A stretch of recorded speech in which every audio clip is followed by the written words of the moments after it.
Truss's government on the brink as the Home Secretary is replaced and MPs scuffle in the lobby.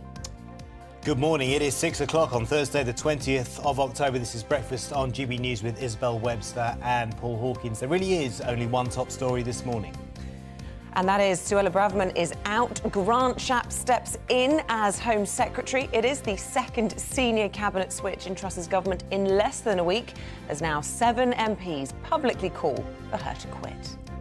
There were also accusations of manhandling senior cabinet ministers Theresa Coffey and Jacob Rees-Mogg, accused of bullying Tory MPs over a fracking vote, causing chaos in the Commons and confusion over whether the Chief and Deputy Chief Whip had resigned. In other news, a long time coming. After 8 years of investigations, an independent inquiry into child sexual abuse will finally be published today. We'll be joined by the former police detective and sexual abuse whistleblower, Maggie Oliver, ahead of the report's release. And calling it a complicated time, Meghan Markle breaks her silence on the Queen's passing in her latest interview for Variety magazine, adding that she continues to be proud of her relationship with the late monarch. And as always, we want to hear from you this morning. Lots of you have already been sending messages on Twitter, on email. Keep them coming throughout the morning. Be part of the conversation.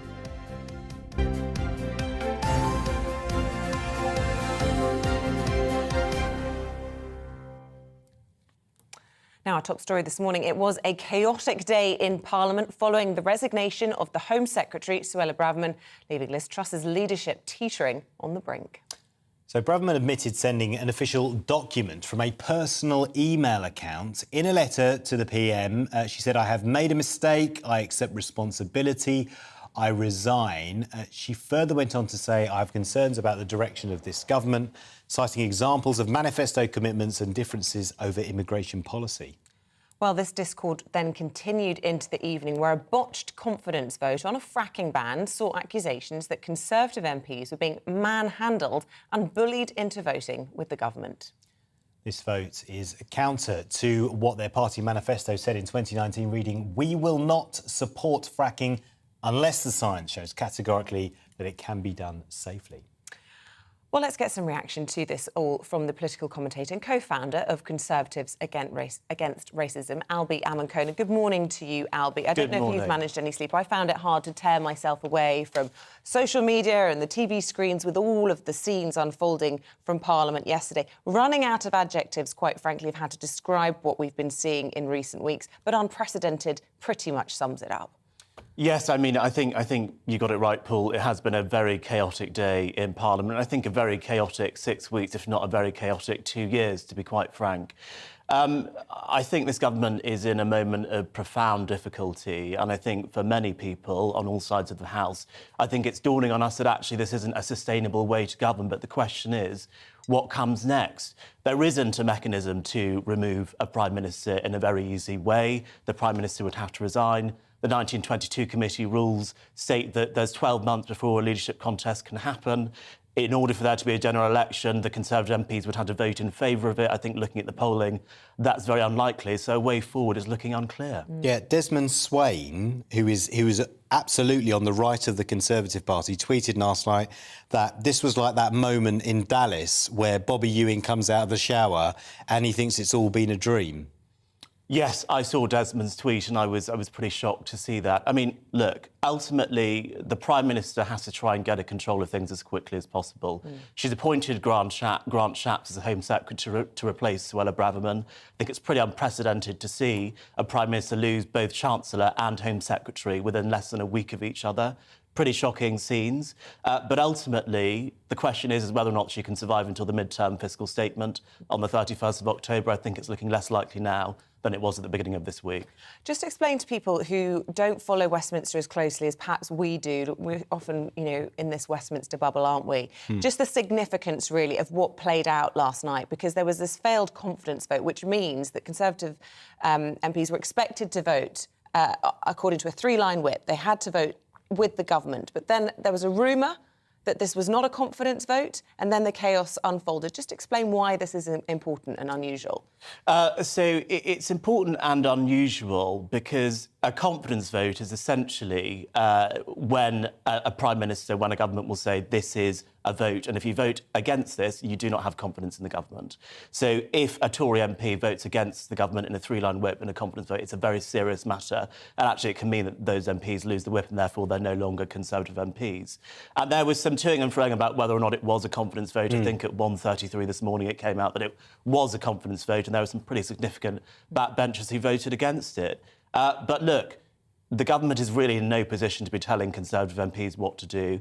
There's an attitude of disarray in Parliament in the Conservative Party, and it's not clear to me what the Prime Minister can do to regain the confidence of her backbench MPs. Yeah, what you're seeing is a fundamental breakdown in party discipline here. There is a complete absence of authority, right? The government is supposed to be governing and it's not.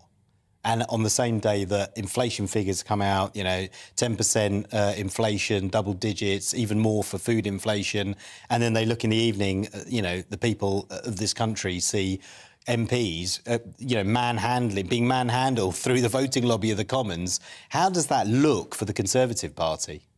I mean, it looks terrible. There's no bones about it. It is not a good look for the party. It's not a good look for British parliamentary democracy in general. Obviously, often people talk about Britain as the home of Western liberal democracy. We might expect some of the things that have been going on recently to maybe happen in America, as we saw with Trump, or be happening in Italy. But actually, no, this is happening in Britain. And it is really important that the Conservative Party sets this Parliament back on the right path, whether or not that is with Liz Truss still as leader. I don't know if that's going to be possible, or whether or not we find some sort of unity candidate that can take us forward in the difficult times ahead. Or what about a period in opposition to then unify? Do you think that could actually be a good thing for the party?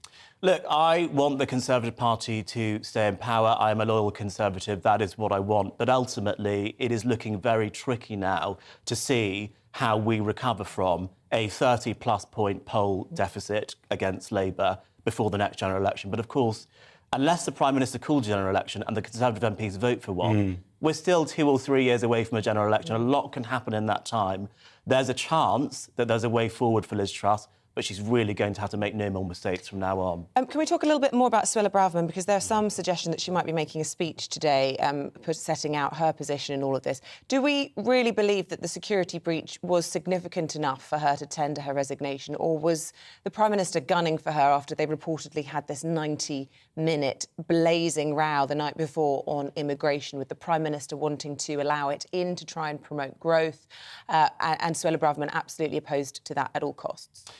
Look, a breach of the ministerial code is a breach of the ministerial code, and a lot of people were criticising Boris Johnson for not handling secretaries of state who broke the ministerial code appropriately when he was in office. If we look back to when Priti Patel was Home Secretary and Boris Johnson was Prime Minister, she broke the ministerial code allegedly, and then Boris Johnson didn't sack her, and there was a big media clamour after that. So one might argue that actually what's happened in this situation is the right thing to have happened. Now, whether or not that is also linked to this disagreement that the two women are believed to have had over immigration rules, we don't know. But ultimately, if a minister breaks a ministerial code, I think it's right that action is taken. Yeah, but they do have two fundamentally different views of immigration, don't they? So Suella Braverman wants to be tough on immigration, saying that's what the party committed to, whereas Liz Truss is saying we need to be more relaxed on immigration so we can fill those unfilled vacancies in the economy and fuel growth. And really, that issue has taken a backseat at the moment because of what happened in the Commons, but that is quite a fundamental issue that the Conservative Party is going to have to address. Absolutely, and I think it actually shows a real big ideological divide within the Conservative Party. Yeah. Of course, you've got the more socially conservative side of things, let's say what Suella Braverman represents, where they want less immigration, tighter immigration rules, being tough on illegal immigration. I think that's completely fair enough.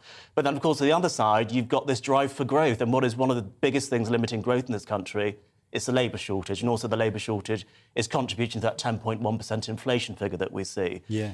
So it is a difficult square to circle when you've got a Conservative Party that wants to go for growth with all means possible, but at the same time keep immigration numbers low. Those two things don't marry together nicely. But with Jeremy Hunt now as Chancellor and Grant Shapps now as Home Secretary, the centrists very much back in those high offices of state, sharing, presumably, Liz Truss's view on welcoming immigration. We might see a bit of a shift on all of that.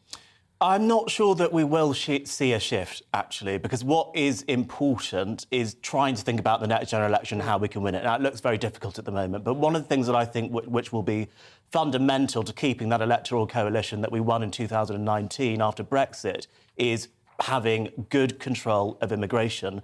And so I think it would probably be wise for this government to perhaps not take such a liberal approach to migration if they wanted to keep those 2019 Conservative voters who wanted tougher controls on migration. What do you think about some people who think this is a Remainer globalist plot?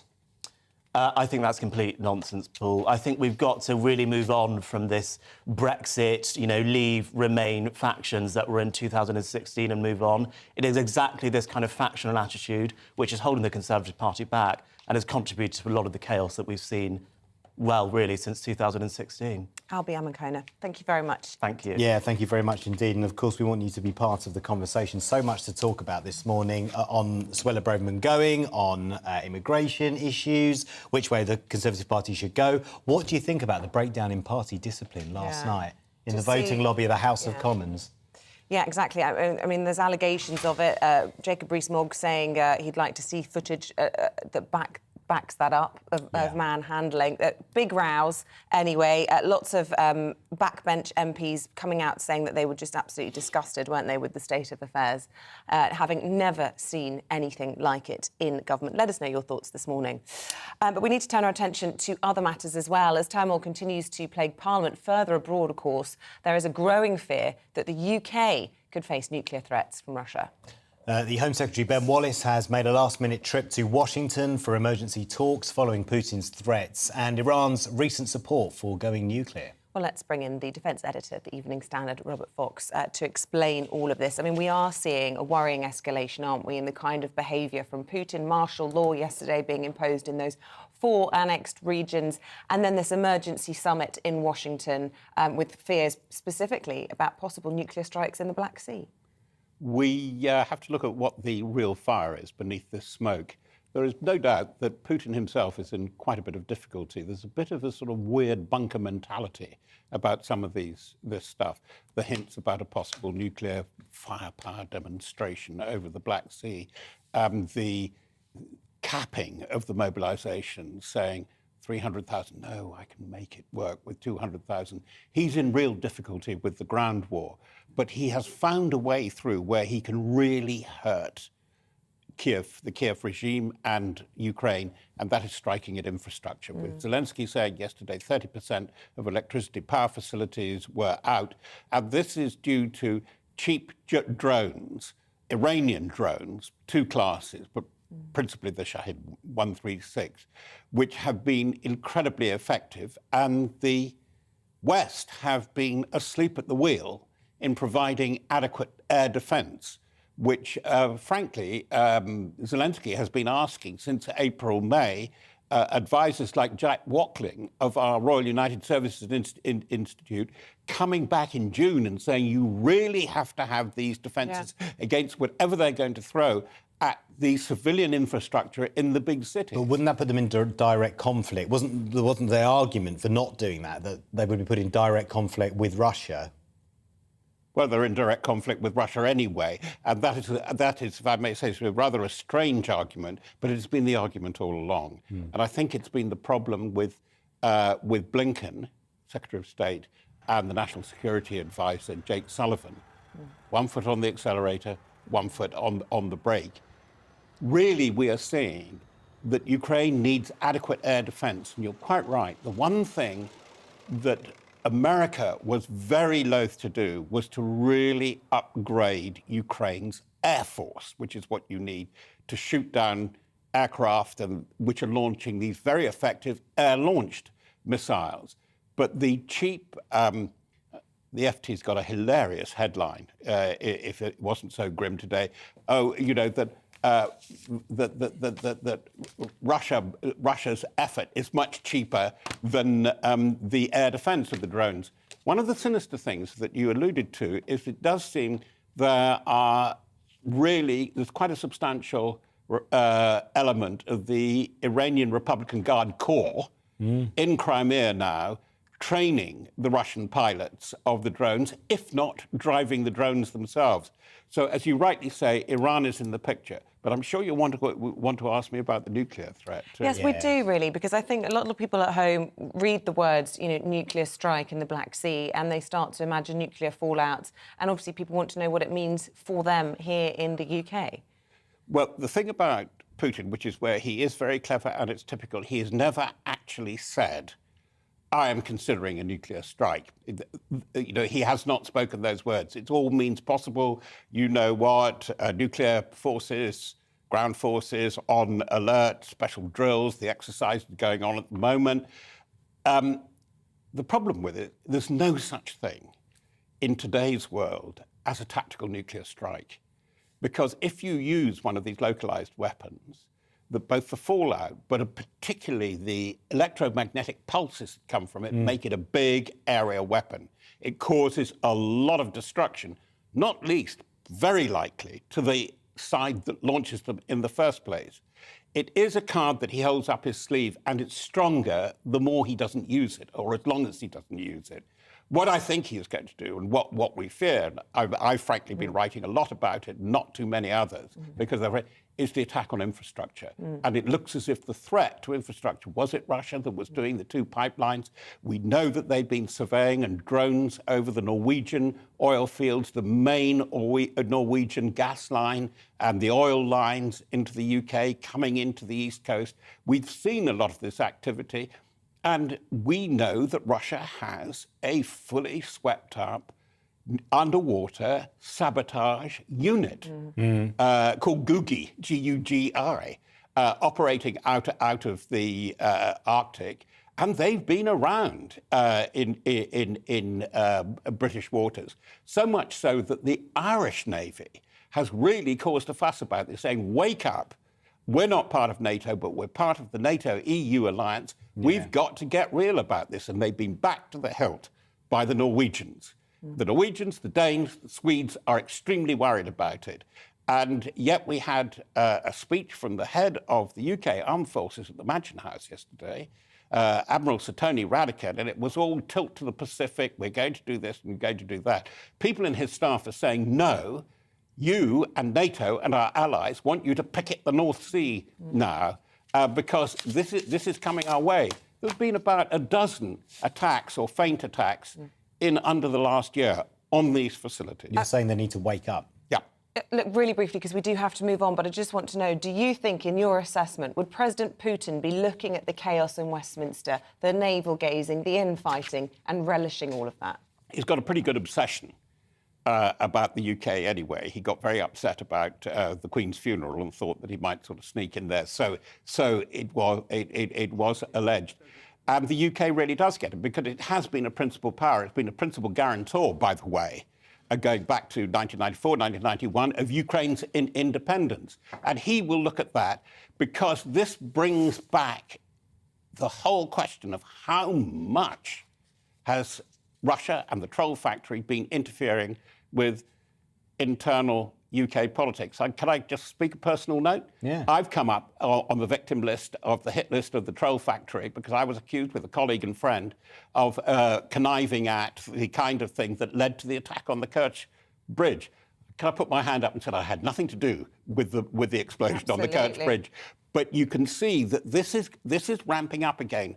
The pro-Russian lobby on my Twitter feed, coming through social media, has suddenly burst into life in the last two or three weeks in a way that they've been quite dormant through most of the late summer and autumn. Yeah, Russia on the attack, underwater and online. Yeah, and against our Fox. And against our Fox, indeed, against our Robert Fox, yeah, indeed. Or the Evening Standard's Robert Fox. Yeah, good to see you, Robert. Thank you very much for that analysis. It is 6:19. Let's bring you up to date with what else is happening this morning. A US citizen accused over the death of British teenager Harry Dunn is due to enter a plea later today. And Sakoulis is charged over the 19-year-old's death following a collision outside a US military base in Northamptonshire in August 2019.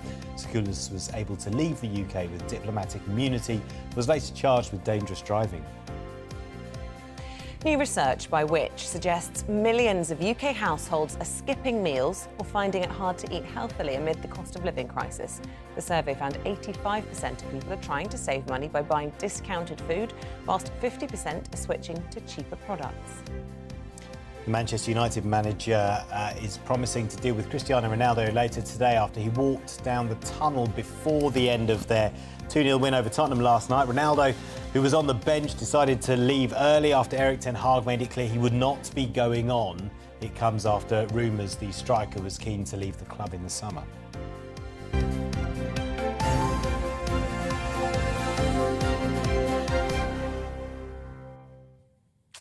Now, in other news this morning, the trial of the former nurse, Lucy Letby, continues at Manchester Crown Court this morning. She's charged with the murder and attempted murder of babies whilst working in the neonatal unit of a hospital.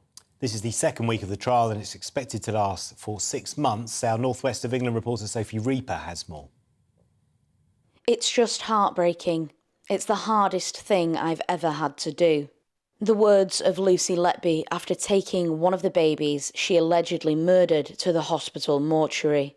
In message exchanges heard by Manchester Crown Court, the former nurse discussed the death of child A with her colleagues. She said in one message that she just couldn't get her head around it. The Lucy Letby trial is now well into its second week, as the former nurse stands accused of the murder of 7 babies as well as the attempted murder of a further 10 babies, charges she denies. This week, the focus has primarily been on child A and child B, twins born in June of 2015. The court heard witness statements from their parents, who gave their perspective on what unfolded on the neonatal unit at the Countess of Chester Hospital. A day after the twins were born, child A was allegedly murdered by Lucy Letby via an injection of air into his bloodstream. His father recalled his heartbreak. "It's one of the most difficult things I've ever had to do, to let my son go," he said. The prosecution also suggests that Letby attempted to murder child B. The mother of both babies recalled the moment she was told child B was in difficulty. She pleaded, "Not my baby, not again." As part of this case, the jury has also previously been shown a note found by police in Lucy Letby's home. On it, she had scribbled things like, "I am evil, I did this, and I killed them because I am not good enough." Moments after the jury had been shown the note, the defence requested they hear all of the evidence before they make a judgment on Lucy Letby. Sophie Reaper, GB News. Stay with us. We're discussing Meghan Markle's latest interview with Variety magazine. All that to come after the weather. Good morning, I'm Alex Deakin with your latest weather update from the Met Office. We switched things around a bit today. It's still going to be pretty mild, but it won't be as windy. There'll be outbreaks of rain in the east, whereas yesterday's rain across the west has disappeared and it's generally looking drier and brighter here. Still got low pressure down to the southwest, and it's these weather fronts that have been marching northwards, providing some heavy downpours through the night. Still moving slowly across Scotland, so a wet start here and more rain coming into the southeast this morning. That's also going to be quite heavy at times, spreading into East Anglia and up towards Lincolnshire. Some of that rain at times getting into the Midlands, but I suspect much of the West Midlands will be dry, and skies brightening for Wales, South West England and Northern Ireland. Certainly a much cheerier day compared to yesterday, and it's pretty mild wherever you are. Temperatures in the teens, high teens in the south with a bit of sunshine. But obviously it's not going to feel very mild across the east with that rain, which is likely to spill back into parts of northeast England this evening and back into parts of eastern and southern Scotland overnight. And still some of that rain could be on the heavy side. The wind's a bit lighter today, but they will pick up again tonight as further bands of showers drift northwards up from the southwest. But the winds are always coming up from the south, so again, it's going to be fairly mild as we start tomorrow morning. Now, some spots will start with a bit of sunshine, but be prepared for showers tomorrow. Heavy showers initially over Wales and southwest England, but spreading slowly northwards. The rain kind of lingers across northern Scotland throughout the day. Some brighter spells for southern Scotland and eastern England, where there won't be as many showers. So a drier day to come tomorrow across East Anglia and Lincolnshire. But even here, late on, some showers will move in. The showers will be zipping through on a fairly brisk breeze, and it's still going to be pretty mild with temperatures above average, mostly in the teens. High teens again across the south. That mild theme continues through the weekend and into next week. There'll be some showers this weekend, heavy ones on Sunday, but some sunshine too.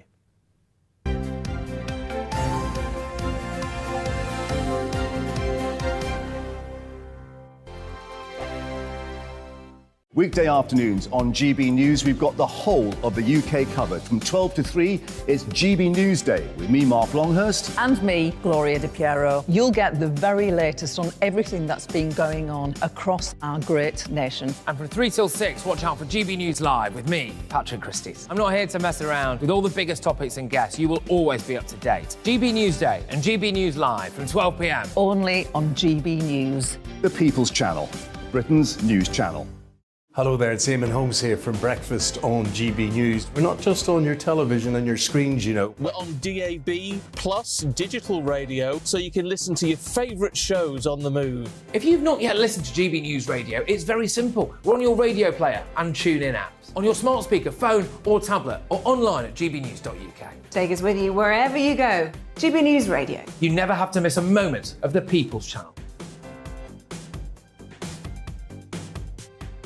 Join my show Farage, 7 p.m. till 8 p.m. Monday through Thursday. And there you will get opinion, analysis, debate, and I'll cover stories that nobody else dares to touch. You've been cancelled. Join the club. Oh, my goodness me. And then for the last 15 minutes, talking pints. We're over a drink. We have a civilised conversation with someone. We very often disagree, but we do it in a grown-up way.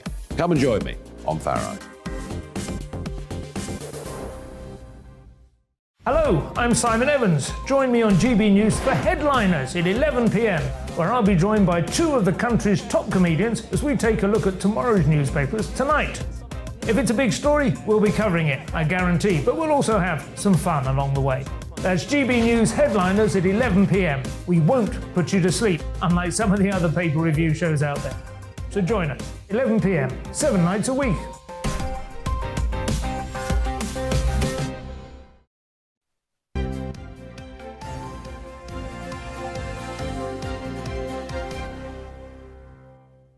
Welcome back at 6:27. Still to come on the programme this morning at 6:45, we'll be speaking to the whistleblower Maggie Oliver about what is going to be a historic independent inquiry published today into child sexual abuse. The report's taken 8 years to complete. Also, mortgage rates are still rising despite the mini-budget U-turn at 7:15. Property expert Russell Quirk will attempt to reassure us. And as always, we love to hear from you. Get in touch on Twitter or on email gbviews@gbnews.uk.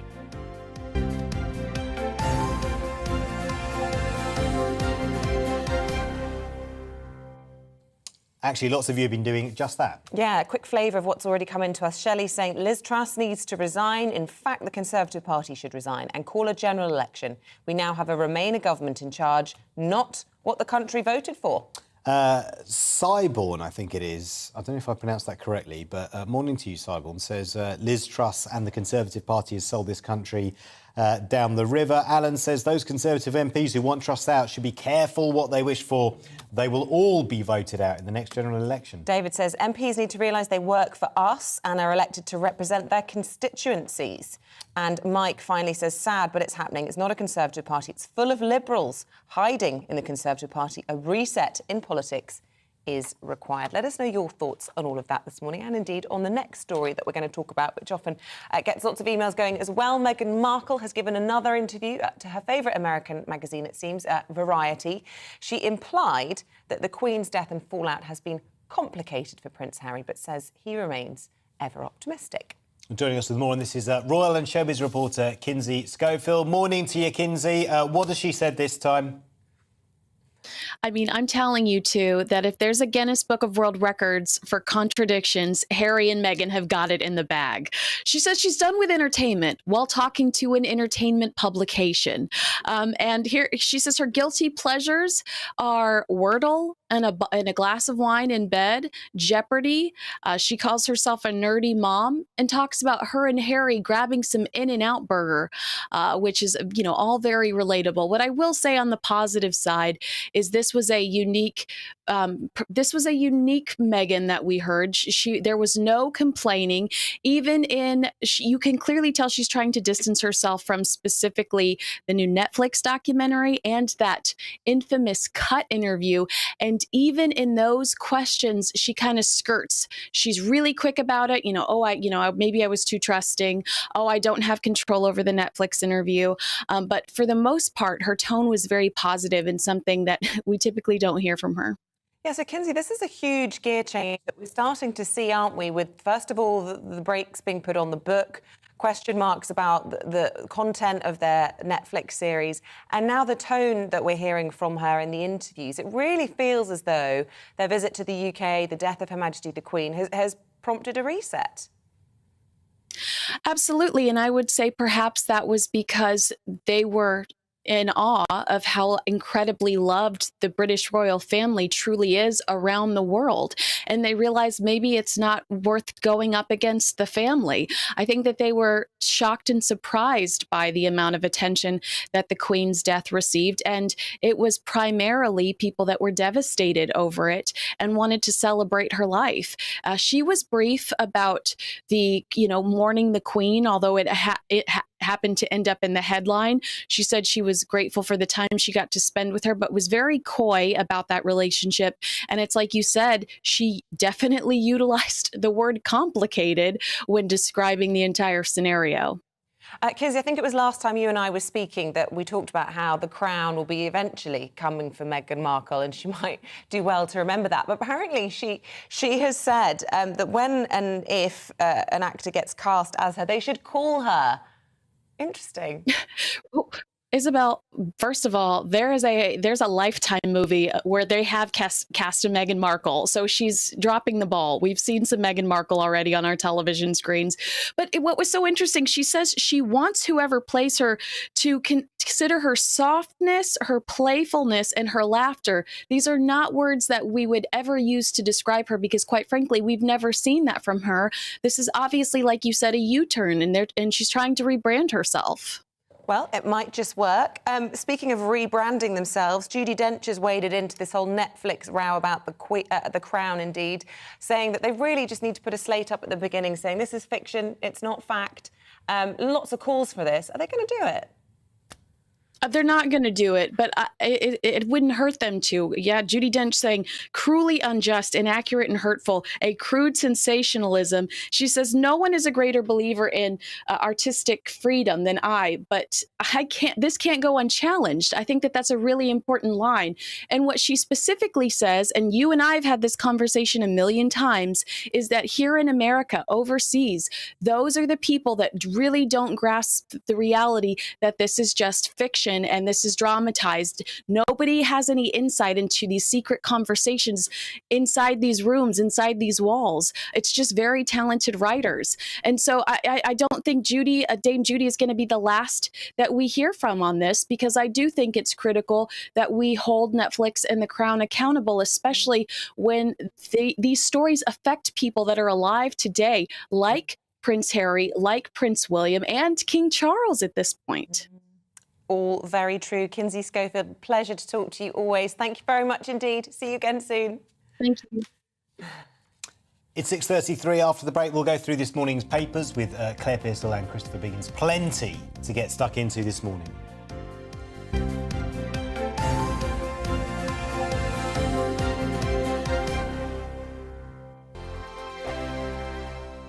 Weekday afternoons on GB News, we've got the whole of the UK covered. From 12 to 3, it's GB News Day with me, Mark Longhurst. And me, Gloria Di Piero. You'll get the very latest on everything that's been going on across our great nation. And from 3 till 6, watch out for GB News Live with me, Patrick Christys. I'm not here to mess around with all the biggest topics and guests. You will always be up to date. GB News Day and GB News Live from 12 p.m. Only on GB News. The People's Channel, Britain's news channel.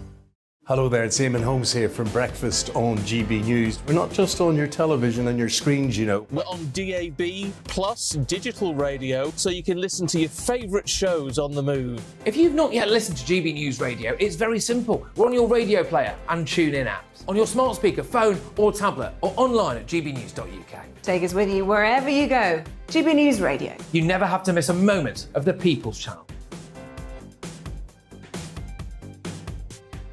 Join my show Farage, 7 p.m. till 8 p.m. Monday through Thursday, and there you will get opinion, analysis, debate, and I'll cover stories that nobody else dares to touch. You've been cancelled. Join the club. Oh my goodness me. And then for the last 15 minutes, talking pints. We're over a drink. We have a civilised conversation with someone. We very often disagree, but we do it in a grown-up way. Come and join me on Farage. Hello, I'm Simon Evans. Join me on GB News for Headliners at 11 p.m, where I'll be joined by two of the country's top comedians as we take a look at tomorrow's newspapers tonight. If it's a big story, we'll be covering it, I guarantee, but we'll also have some fun along the way. That's GB News Headliners at 11 p.m. We won't put you to sleep, unlike some of the other paper review shows out there. So join us, 11 p.m, 7 nights a week.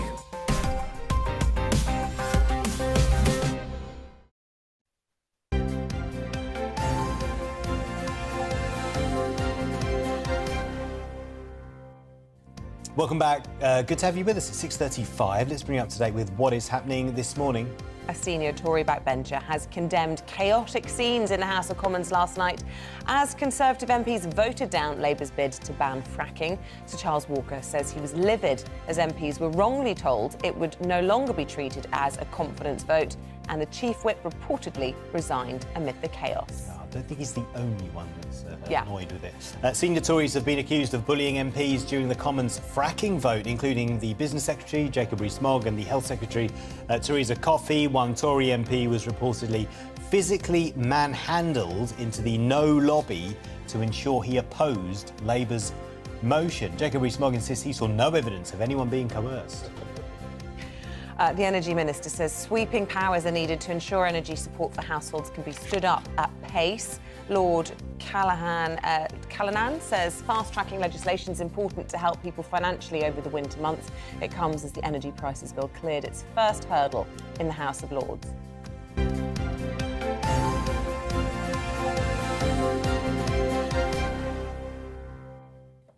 Now, chuckling through that was Christopher Biggins. You may have heard him, who joins us to go through the papers, along with former Conservative advisor Claire Pearson. Morning to both of you. Good morning. Is there anything in the papers this morning? Nothing. It's so dull. Yeah, I mean, it is a completely Westminster-centric day. Yes, it is. It really is. For those of us who are above all of that, Yeah. it's a bit depressing, isn't it? It is. But Claire, if you are frothing at the mouth as a lobby journalist, like so many are, what's going on? Well, I mean, it's just chaos. I mean, what can you say? The images coming out last night from the House of Commons just show it to be one of the worst places that you could have been last night.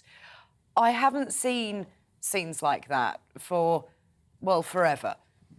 And with the whipping operation, you always get those kind of conversations. There are always robust conversations about which way people are going to vote and the sort of encouragement to go through a lobby. Manhandling is different, if that indeed did happen. I mean, Jacob Rees-Mogg strenuously denying that he saw any of that. He was one of those accused of being involved in some of that. I mean, is it strictly true that this doesn't normally happen? I mean, some Conservatives saying they'd seen Labour whips doing similar in the past under Blair or whatever. You know, it's often a febrile atmosphere. So what's the truth in all of this? It is. I mean, there have been in the past incidents of people being sort of pushed in the correct direction. But that stopped a long time ago. I mean, the Labour whips, way back when, were quite robust with their positioning of their members. But you have to be if you are a whip. It is your job to That's why you're called a whip. Absolutely. They're the party disciplinarians. So you kind of expect that. I'm not sure that Jacob Rees-Mogg would manhandle anybody. Yeah. And I think that kind of put the whole thing into perspective. When you saw that name being put forward and you just thought, no, I don't think so. Yeah. He doesn't do that. But there will have been some encouragement. If there is bullying, I'm sure that the Speaker will have a look into it. Chris Whittaker MP was reported to have said, I'm effing furious and I don't give an F anymore. Yeah, I like that. Good words. I mean, the whip. would he have said? Yeah, would he have said that? Do you think you know him? You've messaged him, have you? Craig Whittaker is a really straight-talking man who I can imagine saying it. Yes, I did message him, and just to make sure he was all right. And I did that to a number of MPs, and I did get back some expletives, which was quite funny. He was very angry. But to be clear, they haven't actually resigned, the whip and the chief whip. Yeah, no, so they haven't. They haven't resigned. Just swearing. As far as I know, and as far as I'm aware this morning, they haven't. Okay. So the chief and the deputy remain in post. I think the confusion came in. They were told that this was a confidence vote. They whipped the party accordingly. And then apparently that was backtracked on. It wasn't a confidence vote, but they weren't told. So this is why everybody gets angry when you're trying to go down one avenue, somebody's taking you down another, nobody's telling you the truth, and you're trying to get colleagues to do the correct thing for the party, for the country, whatever the reason. So that's why they're angry. I'm sorry, am I stupid? I think I probably am stupid. Not at all. But, I mean, here we are in terrible straits. We have so many problems in this country. It's not true. It annoys me, and I don't watch it anymore. You go to the House of Commons, and there they are, snarling at each other, really horrendous-looking faces, shouting, abuse, not helping at all. Why don't they get together and help us? We're in a ghastly situation. We don't need people shouting at each other in these hallowed walls. We need people to do something from all parties. Well, we used to look at America, didn't we? I mean, I did politics at university. I remember one of our terms was called the divided democracy, and that was looking at America. Of course. We've become so divisive here in the UK. We have. Yeah, we have. And politics is fractured very, very badly, and I think it does date back to probably sort of pre-2016 time, when the announcement of the referendum was made. You can see the toxicity that has built up. It emboldened the public to make a decision, which was then stood by, and then MPs themselves became emboldened, and this is where you get this adversarial nature coming in. And I think, Christopher's right, that coming together is a better thing, but unfortunately, I think we are past that point. Yes. I really, really do. Yeah, but it serves some politicians and it serves some people in the media to have that divisiveness, to pitch one against the other, Well, it serves to Putin talk about as well. and Putin, to talk about Remainers and Leavers, to talk about Tory and Labour, to talk about radical left and far. That really helps to set an agenda, doesn't it? And also, we don't want consensualness. We're dealing with egos too. All these people. Everybody who's resigning or leaving or doing something, they would like to be in that. But who would want to be Prime Minister at this time? No. God only knows. And totally aside from all this, she does look like a woman under stress. Talking about egos, Claire, you've chosen the front of the Mail. This is reporting on 90-minute screaming match between the Prime Minister and her now former Home Secretary. Lots of people saying this actually was what precipitated the sacking or the resignation, whatever you want to call it, rather than a minor infringement of national security. Absolutely. It seems that they had a discussion regarding migration and the access to visas, and the Prime Minister wants to make that easier. The former Home Secretary didn't. So, and this is all what we believe to have happened, this shouting match in the office, which was heard from outside. And I know where these offices are, and you can sort of stand around and listen. But you have to be listening quite intently to pick up things. If they're shouting, it means this was a proper discussion. There have always been distance between the pair of them on what is important in immigration terms. And this seems to have been the red line. And it does feel a little bit like the former Home Secretary has used the sharing of a document to precipitate her resignation. I don't think that was the real reason at all, because what she shared was, OK, it breached the ministerial code. So she was on the way home from having done a police raid. She was in a car. Yeah. She sent an email from her phone, from a private account, to a trusted friend on ministerial matters, which was a breach of the code. But, you know, there's no suggestion it's got into hands of anybody. Absolutely, and it was a copy of a written ministerial statement which was to be put out. So the information was mainly in the public domain. It was a draft of a written ministerial statement. So not really sort of matters of national security, but it is a breach of the ministerial code. I thought her letter, Suella Braverman's letter to... Hand grenade. It really was. She did lob that one across the line. Yeah, it was the there were a few hand grenades in there. Pretending we haven't made mistakes, carrying on as if everyone can't see that we've made them and hoping that things will magically come right is not serious politics. I've made a mistake. I accept responsibility. I resign. What do you think she means by that? I think quite a few things. And I agree with her. Yeah. You know, I think, you know, Suella is a very braver man than we think. I mean, she's really hit it on the nail. I mean, you know, I think there's so much feeling against Truss that it's not true. I mean, you know, that people just haven't got the confidence. Yeah, it feels like the heart of this dispute is the split within the Conservative Party. You've got the Prime Minister here who's saying we need a bit more migration to fill those jobs that need filling so we can grow the economy. Suella Braverman saying, no, we need to be tough on migration, we need to be tough on immigration. She's in the anti-growth coalition, then. Yeah, well, exactly. and essentially that 90-minute row encapsulates the row within the Conservative Party, which is pulling it apart. Yeah, one of the rows. Well, it's not only pulling it apart, it's ruining it. I mean, Claire and I were talking earlier. I mean, you know, it's going to take, you know, I think another 10 years before the Conservatives get back in again. I mean, it's because they will definitely lose. If the election was tomorrow, we would be nowhere. Yeah, and you've chosen the front of The Guardian, which talks about Truss being on the brink. I mean, where do you think this is going to go? Do you think... clearly she's not going to resign or she'd have gone by now. No. MPs aren't going to vote for a general election because they would lose if it was to be today. So they have to find some sort of unity candidate, as you're saying, and as we've been discussing all week, there doesn't appear to be one. No, there isn't. I mean, you know, and it's a hard one because, you know, all of us are looking to see who can lead this party and lead it out of the chaos that it's in. Do we think Shapps is a unifying appointment to Home Secretary, given that he was a Remainer, he was a Rishi supporter, he'll be alongside Hunt now as a centrist? I think it's interesting when you think that only 10 days ago Grant Shapps was working with Michael Gove, pointing out how bad the Prime Minister was, to now put him into one of the top offices of state. Is that quite a smart move, maybe? Perhaps, but I don't think that he will have given up his spreadsheet.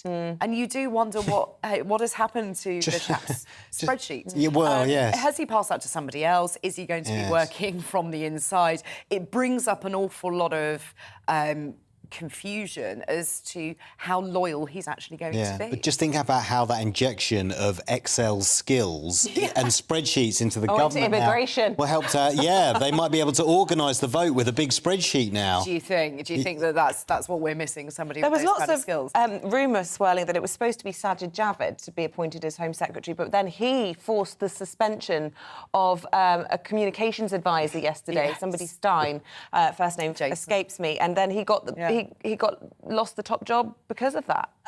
Allegedly. I mean, I do sometimes wonder how much of this is sort of smoke and mirrors.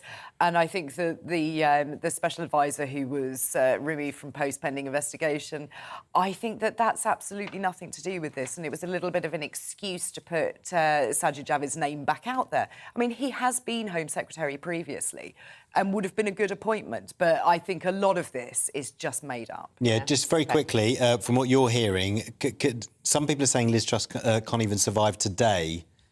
Yeah, I think the feeling is that the end of the week is probably going to be tomorrow. Today. Right, not even tomorrow. I believe the 1922 committee are meeting later on today with a view to perhaps telling her what the score is. Yeah, I think it's going to be sooner than we think. Because, I mean, there was a rumour going around she'd be out by Christmas, but I think she'll be out she'll be able to do her Christmas shopping, actually. Because Number 10 have said they're going to discipline the 40 MPs that abstained from that vote last night, which included Kwasi Kwarteng. Yes, indeed, he was out of the country. But there was also some question whether the Prime Minister actually made it through the voting lobbies herself. So that's quite an couldn't write it. You couldn't write it. You couldn't write it, no. But what you could write is in The Sun on the front page. Dench blasts cruel crown, Christopher. I know. Well, I mean, Judi Dench has played many queens, Victoria and Elizabeth. And, You've got that in common. Yeah, exactly. Queens are our speciality. But I agree with her because Judi is a really sensitive, wonderful actress, and I think it's awful that we've just lost the greatest queen ever. And suddenly they're bringing out this TV series, and it's not true. A lot of it has been made up, and they should say that. They should say this is a piece of fiction, but they won't, because they want people to believe that everything they're saying in this programme is true. And it's not. No, whilst we might know that, when people are watching it in Arizona or wherever it might be. Or Bradford. Exactly. Even, you know, I mean... They take it as rote. Absolutely, you know, and it's a good technical experience, and it's very well done, but it's not truthful. Do they not have a slate just before it starts? No, you know, saying that's this what she is based and loosely based on... No, I don't think so. That's what she wants, and they're just not doing it. No. I will watch it. So will I. I mean, you know, that's the terrifying thing, you know, that we will watch it. But I just think they should be more sensitive to the fact, you know, and the royal family are up for everything. You know, they're game for everything. I mean, it's a terrible situation. You know, look at Meghan, you know, which we're going to talk about later. You know, all of that is against the royal family. And goodness knows what Harry's written in his book. I know. That is the terrifying thing, and I don't think he's been able to get out of that. Well, exactly. Anyway, they've we'll handed talk. over so much cash. Yeah, we'll talk about it in the next hour because we spent so much time talking politics. But we look forward to it. We'll see you again around the same time next hour. Lovely, Thank you, thank Biggins. you. Thank you, Claire. It is 10 to 7. Let's bring you up to date with what else is happening this morning. A US citizen accused over the death of British teenager Harry Dunn is due to enter a plea later today. And Secoulis is charged over the 19-year-old's death following a collision outside a US military base in Northamptonshire in August 2019. Secoulis was able to leave the UK with diplomatic immunity, but was later charged with dangerous driving. New research by Which suggests millions of UK households are skipping meals or finding it hard to eat healthily amid the cost of living crisis. The survey found 85% of people are trying to save money by buying discounted food, whilst 50% are switching to cheaper products.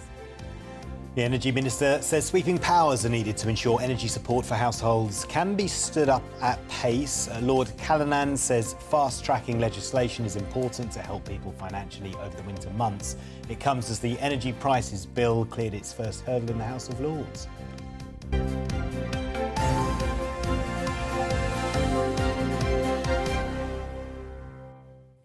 Now, later today, the independent inquiry into child sexual abuse will publish its final report following, would you believe, an 8-year investigation. The probe is expected to criticise senior officials for denying abuse allegations over many years. Well, Maggie Oliver, former detective and whistleblower at the Greater Manchester Police, joins us in the studio. Good morning to you, Maggie. Good morning, Isabel. Look, how much of a moment will this be today? Because, you know, a huge amount of money, time, effort, resources has been poured into this. How hopeful are you it might change things?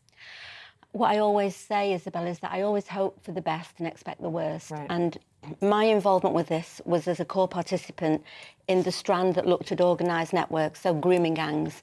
And for me, it was a massive missed opportunity. When you look at grooming gangs and organised networks, it is a problem that affects virtually every town and city in the north of England. You know, whether you think of Rochdale, Rotherham, Huddersfield, Sheffield, Telford, all of those towns and cities, not one was included in this strand. They picked areas like Bristol, Warwickshire, Tower Hamlets. So the first question, and it wasn't just myself, it was other core participants, myself, Harriet Wistrich, Parents Against Child Exploitation, victims questioned why those places. The other thing I would say is that victims' voices were completely silenced from this part of the ICSA review. There was 10 days given to it. What is a national scandal? When you look at the Lord Janner section, or Noel View looking at Cyril Smith, you know, they had 20 days. They allowed one victim to give actually incredibly insulting presentation to the report. She wanted to go to the toilet. They wouldn't even let her go to the toilet. I heard it. My statement was reduced from 50 pages to 18. Harriet Wistrich, myself, none of us were allowed to give evidence. Virtually everybody who gave evidence was a representative of the state, the police, social services, those who I would say are responsible for having failed generations of children. So you fed all that into this report? Oh, massively. And do you know whether they've taken that on board? And No, we were blocked out. You were blocked out. So how do you feel about this report coming out later then? I think it's not really worth the paper that it's written on. Millions and millions and millions of pounds. I put my trust in Alexis Jay because she knew what went on in Rotherham. But I fear that it has not been independent. The other thing I would say is that there will be recommendations, no legal obligation on the authorities to respect what they actually come out with. So the holes in this are... Why? Why do you think they ignored you? Because they didn't want to hear what those who were not involved in these institutions had to say. You know, we all spent 2 years working with the inquiry. This isn't just me. You know, people who are working with victims and survivors on the ground. And if you block them out of an inquiry that is all about their experiences, for me, it's not worth the paper that they are written on. I mean, that's a huge statement. So it's not worth the paper that it's written on. And I suppose the purpose of this is twofold. One, in theory, it's supposed to give some solace to the people who've been through this, that this is being taken seriously, which you presumably think it hasn't given. No. And the second is to make sure it never happens again and that lessons are learned. I mean, there have been previous recommendations. Do you feel as though we are getting better now as a country, as institutions, the police, the councils, at protecting children from child sexual abuse? I think the situation in the criminal justice system and in the care system is as shambolic as what is going on in the government today. And I fear for the children trapped in that system. You know, police is in crisis. You know, Greater Manchester Police are in special measures. The Met is in special measures. And again, it's the same kind of attitude. You know, don't look at what is really going on. Say everything's fantastic. You know, we've got this under control.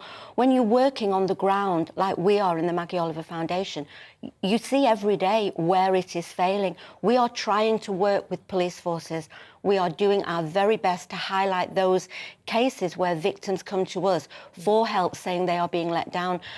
We are making a little bit of progress. I think there is an awareness in the country now that it is a mess, but those in positions of power need to listen, need to act. And I would just say to any victim or survivor who needs help to come to the Maggie Oliver Foundation, and we will advocate for you legally. We will offer you support and help you put your lives back together in the best way that we can. This was just, actually, it was a real missed opportunity, and it's a tragedy, really, because as a country, we are facing monumental problems.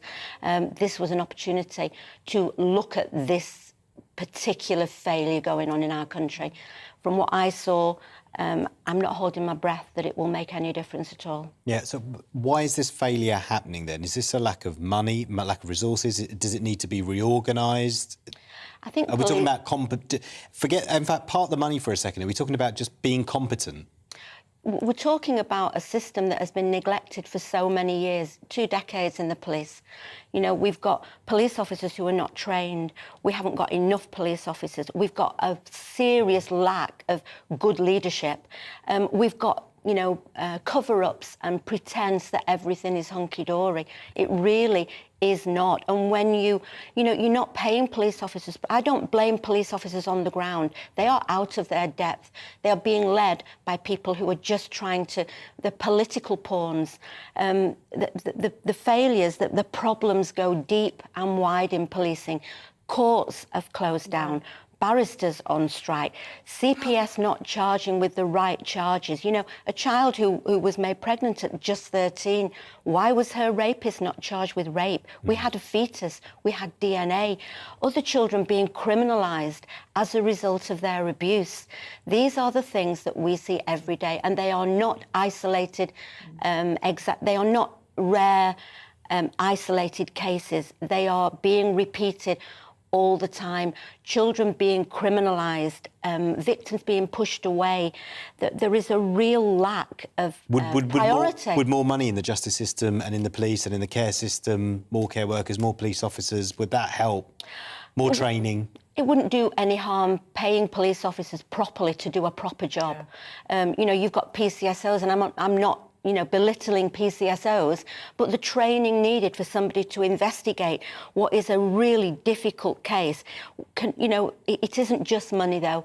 It is a much bigger issue, and I think we need a royal commission into policing, into the criminal justice system. And it isn't just me saying this. You know, serving police officers, ex-colleagues of mine, cannot wait to get out of the job. They're desperately unhappy. They can see the system's not working. You know, we've got police like tinkering around the edges at, you know, Twitter feeds and policing people's thoughts.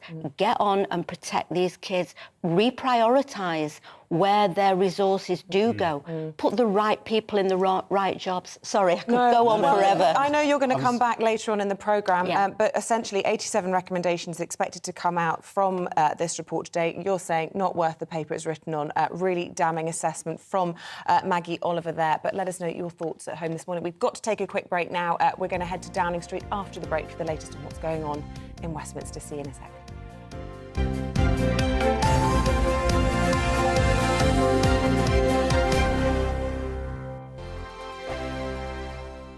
Weekday afternoons on GB News, we've got the whole of the UK covered. From 12 to 3, it's GB News Day with me, Mark Longhurst. And me, Gloria Di Piero. You'll get the very latest on everything that's been going on across our great nation. And from 3 till 6, watch out for GB News Live with me, Patrick Christie. I'm not here to mess around with all the biggest topics and guests. You will always be up to date. GB News Day and GB News Live from 12 p.m. Only on GB News. The People's Channel, Britain's news channel. Hello there, it's Eamonn Holmes here from Breakfast on GB News. We're not just on your television and your screens, you know. We're on DAB plus digital radio, so you can listen to your favourite shows on the move. If you've not yet listened to GB News Radio, it's very simple. We're on your radio player and TuneIn apps, on your smart speaker, phone or tablet, or online at gbnews.uk. Take us with you wherever you go. GB News Radio. You never have to miss a moment of the People's Channel. Join my show Farage, 7 p.m. till 8 p.m. Monday through Thursday, and there you will get opinion, analysis, debate, and I'll cover stories that nobody else dares to touch. You've been cancelled. Join the club. Oh my goodness me. And then for the last 15 minutes, talking pints. We're over a drink. We have a civilised conversation with someone. We very often disagree, but we do it in a grown-up way. Come and join me on Farage. Hello, I'm Simon Evans. Join me on GB News for Headliners at 11 p.m, where I'll be joined by two of the country's top comedians as we take a look at tomorrow's newspapers tonight. If it's a big story, we'll be covering it, I guarantee, but we'll also have some fun along the way. That's GB News Headliners at 11 p.m. We won't put you to sleep, unlike some of the other paper review shows out there. So join us, 11 p.m, 7 nights a week.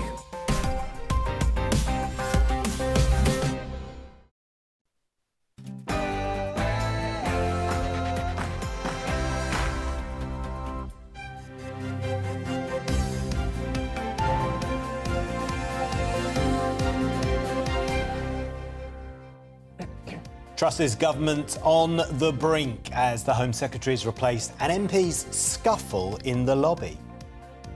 Good morning, it's just after 7 on Thursday the 20th of October. This is Breakfast on GB News with Isabel and Paul.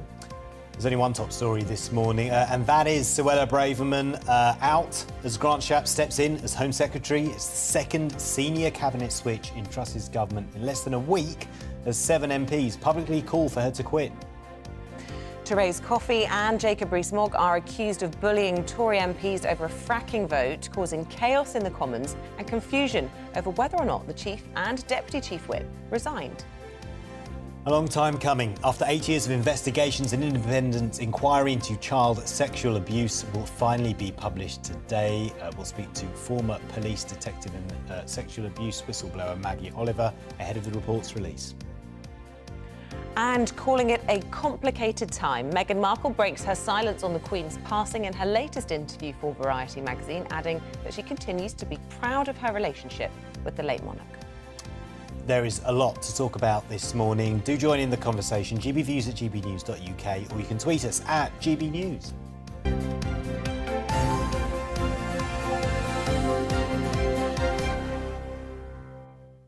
So, leading the news this morning, Liz Truss's leadership's been thrown into further turmoil following the resignation, or sacking, whichever way you want to look at it, of the Home Secretary, Suella Braverman. The Prime Minister's survival is even more uncertain this morning following last night's chaotic scenes during a fracking vote. Here's what happened. At 4:30 yesterday afternoon, The Guardian reported that Suella Braverman was stepping down as Home Secretary. In a strongly worded resignation letter to the PM, Suella Braverman said she was resigning due to a mistake she made, sending an official document from her personal email to a trusted parliamentary colleague as part of policy engagement and with the aim of garnering support for government policy on migration. This constitutes a technical infringement of the rules. Nevertheless, it is right for me to go. Then in the same letter, she goes on to criticise the PM, voicing serious concerns about the government's commitment to honouring manifesto pledges. We have broken key pledges that were promised to our voters, she says, but I have had serious concerns about this government's commitment to honouring manifesto commitments. But later that evening, there were more problems for the government. A vote on fracking had been turned into number 10 by a vote on confidence in the government. A 3-line whip directed at Conservative MPs to vote in favour of the government against the Labour motion or face losing the whip. There was confusion in the voting lobby of the Commons, accusations of manhandling. This tweet by the Labour MP Jess Phillips, massive Tory row going on in the lobby, literally trying to force people through. Lots of anger. In the end, the government defeated the Labour motion by 326 to 230, despite a significant rebellion by Conservative MPs. If we want to stand up against bullying in this House of our staff, we have to stop bullying in this chamber as well, don't we? Ministers denied claims physical force had been used to persuade colleagues to vote with the government, but this morning, Liz Truss looks like a woman in office, but not in power. Well, let's head to Downing Street and get some reaction from our political reporter, Catherine Forster. That pressure, I mean, you never think it can get any more pressurised, and yet more chaos ensues. Yes, an absolutely astonishing day yesterday. And Prime Minister Liz Truss has, of course, only been a resident of Downing Street for just over 6 weeks. But all the speculation today is how many nights of sleep, assuming she had any sleep last night, she has left here as Prime Minister, because the situation is looking increasingly unrecoverable for her after yesterday's scenes. First of all, the shock resignation stroke sacking of the Home Secretary, Suella Braverman. Reports of a massive row between her and the Prime Minister over immigration. She had publicly diverged from the Prime Minister's accepted line a couple of times over the last 2 weeks or so. Anyway, then former Transport Secretary Grant Shapps, who only a few days ago was plotting on a spreadsheet how to get rid of Liz Truss, appointed Home Secretary. She had sacked him just 6 weeks ago as Transport Secretary. You really couldn't make this stuff up. Then the absolute farce and anger in the voting lobbies last night. MPs said to be unclear whether they were on a 3-line whip or not. About 40 of them couldn't vote. And it was just utter chaos. MPs across all sides of the party now very angry, but no clarity on what happens next. It was thought that the Prime Minister was probably safe until at least the 31st of October. That looks increasingly unlikely, but at the moment, they don't seem to know who to put in her place. And this comes, of course, amid increasing calls for a general election and a public dealing with a cost of living crisis, a war in Europe, and a real need for competent government. Catherine Forster for us at number 10. Let's go just around the corner to the Home Office, where our Home and Security Editor, Mark White, is. Mark, what are your thoughts on Suella Braverman's exit from the Home Office yesterday, reportedly because of security breaches, but other reports saying that this was about an underlying row with the PM over migration? Yeah, I mean, it was sudden and shocking, the manner of her departure, there is no doubt. In terms of her breach, well, the crime involved was the sharing of a work or sensitive email via her private phone. So that was a breach of the ministerial code, but as she said in her resignation letter, it was an honest mistake. And in any other time, that would have been accepted, an apology given, move on. But there is no doubt there is a fundamental policy split between now the former Home Secretary and the Prime Minister and the new members of that cabinet as they go towards a direction of increasing, it seems, overall migration as a way of boosting the economy and stimulating growth. That is something that Suella Braverman made very public her opposition to, that she felt both illegal and legal migration had reached a limit and that the party should have kept by its promises of capping migration levels. So clearly she was dissatisfied at that. That split, it seems, was a split that was just, as far as the party's concerned, one that they couldn't get over in terms of her remaining in the cabinet. So I think the security breach had a little to do with the excuse, if you like, for the decision for her departure, but actually it has a lot to do with this fundamental policy shift. And that is going to worry many people on the right of the party who are very concerned about overall migration levels, particularly the fight, such as it is, to try to stop those coming across the English Channel on small boats and then claiming asylum. Of course, Suella Braverman was sticking by this Rwanda policy as introduced by both Priti Patel and Boris Johnson. Indeed, we've heard in her campaign to become Prime Minister, Liz Truss also say she is wedded to that policy. In fact, she said she wanted to extend it to other compliant nations who would be willing to take UK asylum seekers. But this Liz Truss, of course, we've heard so many of her promises made in the run-up to taking over as Prime Minister that she has now either been forced to go back on or has dropped otherwise anyway. So, as I say, on the right of the party, some real concern going forward about what this government will be doing with regard to both legal and illegal migration into the country. OK, Mark, thank you very much indeed.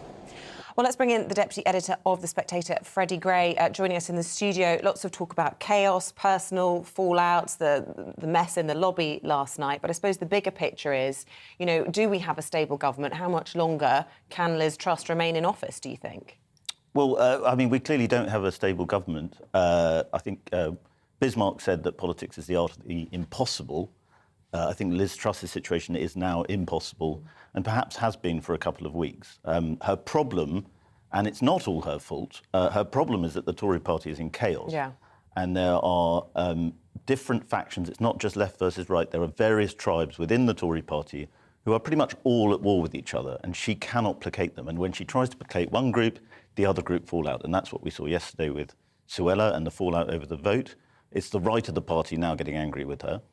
Because she seems to have brought back, if you like, the sort of centrist, the Cameroon faction. But then there are other factions, the One Nation Tories, who are getting even more irritated in different ways. So she's sort of got this scrambled party that hates itself, that's been in power for probably too long now, and kind of knows that the end is coming. Yeah. What did you hear about the accusations? In fact, I think we can hear from before. Okay, well, we're hoping to play a clip of Charles Walker. He gave this incredible interview to the Beeb last night. And we're going to get a clip for you, but he was talking. There were accusations of bullying in the voting lobby of the Commons. What did you hear about that? I mean, I don't want to be down on Charles Walker, but I think MPs tend to get a little bit whipped up and hysterical. They're often very exhausted. And the idea that Jacob Rees-Mogg and Therese Coffey were physically bullying people, I think, is a little bit absurd. Obviously, tempers were fraying. Party discipline is totally shot. And, you can see from Charles Walker's statement... Well, let's have a listen. I believe we've got it now, so let's have a listen. Perfectly honest, this whole affair is inexcusable. It is a pitiful reflection on the Conservative Parliamentary Party at every level. And it reflects really badly, obviously, on the government of the day. Do you think there's any coming back from this? I don't think so. But I haven't. I have to say I've been of that view really since two weeks ago. This is an absolute disgrace. As a Tory MP of 17 years, who's never been a minister, who's got on with it loyally most of the time, I think it's a shambles and a disgrace. I think it is utterly appalling. So you seem quietly... I'm livid. And, I really shouldn't say this, but I hope all those people that put Liz Truss in number 10, I hope it was worth it. I hope it was worth it for the ministerial red box. I hope it was worth it to sit round the cabinet table, because the damage they have done to our party is extraordinary. I'm sorry, it's very difficult to convey. You look just furious about this. I am. I've had enough. I've had enough of talentless people putting their tick in the right box, not because it's in the national interest, but because it's in their own personal interest to achieve ministerial position. And I know I speak for hundreds of backbenchers who right now are worrying for their constituents all the time, but now worrying about their own personal circumstances, because there is nothing as an ex-MP. And a lot of my colleagues are wondering, as many of their constituents are wondering, how they're going to pay their mortgages if this all comes to an end soon. So, look, if you are just tuning in and you think, hang on, am I watching the BBC? We would not be playing the BBC on GB News unless there was a good editorial reason. And let me tell you, the content of that was so strong, we felt it was worth playing. Worth getting the comments of Nadine Dorries, who also saw that interview last night on the BBC. It's doing the rounds, it's everywhere, not just us playing it. Go on. Much as I love Charles, he did call to have the most electorally successful Conservative PM in a generation removed. Actions have consequences that we can't always control. Having helped to remove Boris, Charles should now back Liz as much as anyone. He helped to put her where she is. Thoughts, Freddie? I agree with Nadine Dorries, surprisingly enough. I think that the Tories MPs are in this sort of incredible mood of sort of self-mutilation. And it's very interesting listening to that Walker rant, let's call it, because he really what it boils down to is there's nothing more, the key quote is there's nothing more ex than an ex-MP.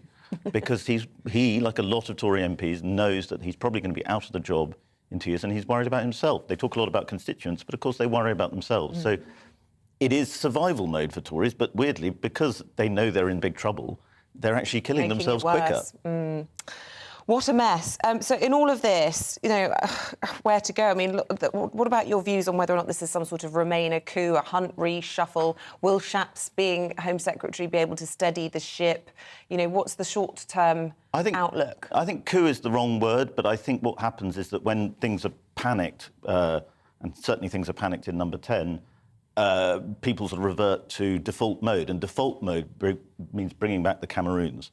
I've heard people talk about the return of the zombie Cameroons, because it's not even the good Cameroons, it's the guys who just somehow survived who are now in charge of the government. So I don't think it's a Remainer coup. I think that certainly the financial establishment is much more comfortable with Remainers, and therefore they've been sort of brought in, certainly Hunt has been brought in to sort of calm the markets because they think, oh, he's one of us. He sees the world in the same way we do. Correct me if I'm wrong, but looking ahead to today, Number 10 has said that there will be disciplinary action for those that abstained from that vote last night. That's 40 Conservative MPs, including Kwasi Kwarteng, And questions about the Prime Minister. Yes, but will they take the whip away? Well, I think probably not. Because that would half the majority. That would be actual, that would speed up the suicide, I think. But at this stage, maybe they want to do that. But then they would look like they're trying to exert their authority. They have to follow through on their threat, don't they? Well, they don't really have any authority after last night. That's the problem, is that they were unable to make it clear whether this was a vote of confidence or not. Tory MPs were confused. Whips were then resigning and then unresigning. It was complete chaos. Discipline is gone. And, in a parliamentary democracy, a Prime Minister needs party discipline. If you don't have it, you're in big trouble. And I just want to explain for the purposes of those who don't live in the Westminster bubble and obsess over parliamentary lingo, when we talk about a confidence vote, it's viewed that if you vote against the government, you don't have confidence in the government, which is why there's a three-line whip. Am I correct in just explaining it like that? That's correct. And traditionally, if the whip is removed, you are no longer a member of the party in the eyes of the party. Which is why that 80 majority would drop to 40-odd. Effectively, yeah. If they discipline those MPs today. New political parties may be formed. Well, that's actually, that's an interesting... I've been reading a lot about that on social media, speculation that our own Nigel Farage might be setting up a new party. You were saying Richard Tice's reform's doing well. If there was a general election, would we see sort of proliferation of that Conservative vote? I think there's always been a lot of hope among people who want new parties that this is the moment, but people have been saying that for about 10, 20 years. Perhaps this is the moment. But at the same time, parties find ways of reforming and re-establishing themselves, the big ones and the old ones. Yeah. Well, it's an interesting time to be a political journalist anyway. Yeah. Busy day. You've not slept all week, apparently. I don't think any of us have. No, I'm exhausted. Yeah. Freddie, Deputy Editor of The Spectator, always a pleasure. Thank you. Just coming up to 7:20, let's bring you up to date with the other morning's top stories. A US citizen accused over the death of British teenager Harry Dunn is due to enter a plea later today. And Sakoulis is charged over the 19-year-old's death following a collision outside a US military base in Northamptonshire in August 2019. Sakoulis was able to leave the UK with diplomatic immunity and was later charged with dangerous driving. New research by Which suggests millions of UK households are skipping meals or finding it hard to eat healthily amid the cost of living crisis. The survey found 85% of people are trying to save money by buying discounted food, whilst 50% are switching to cheaper products.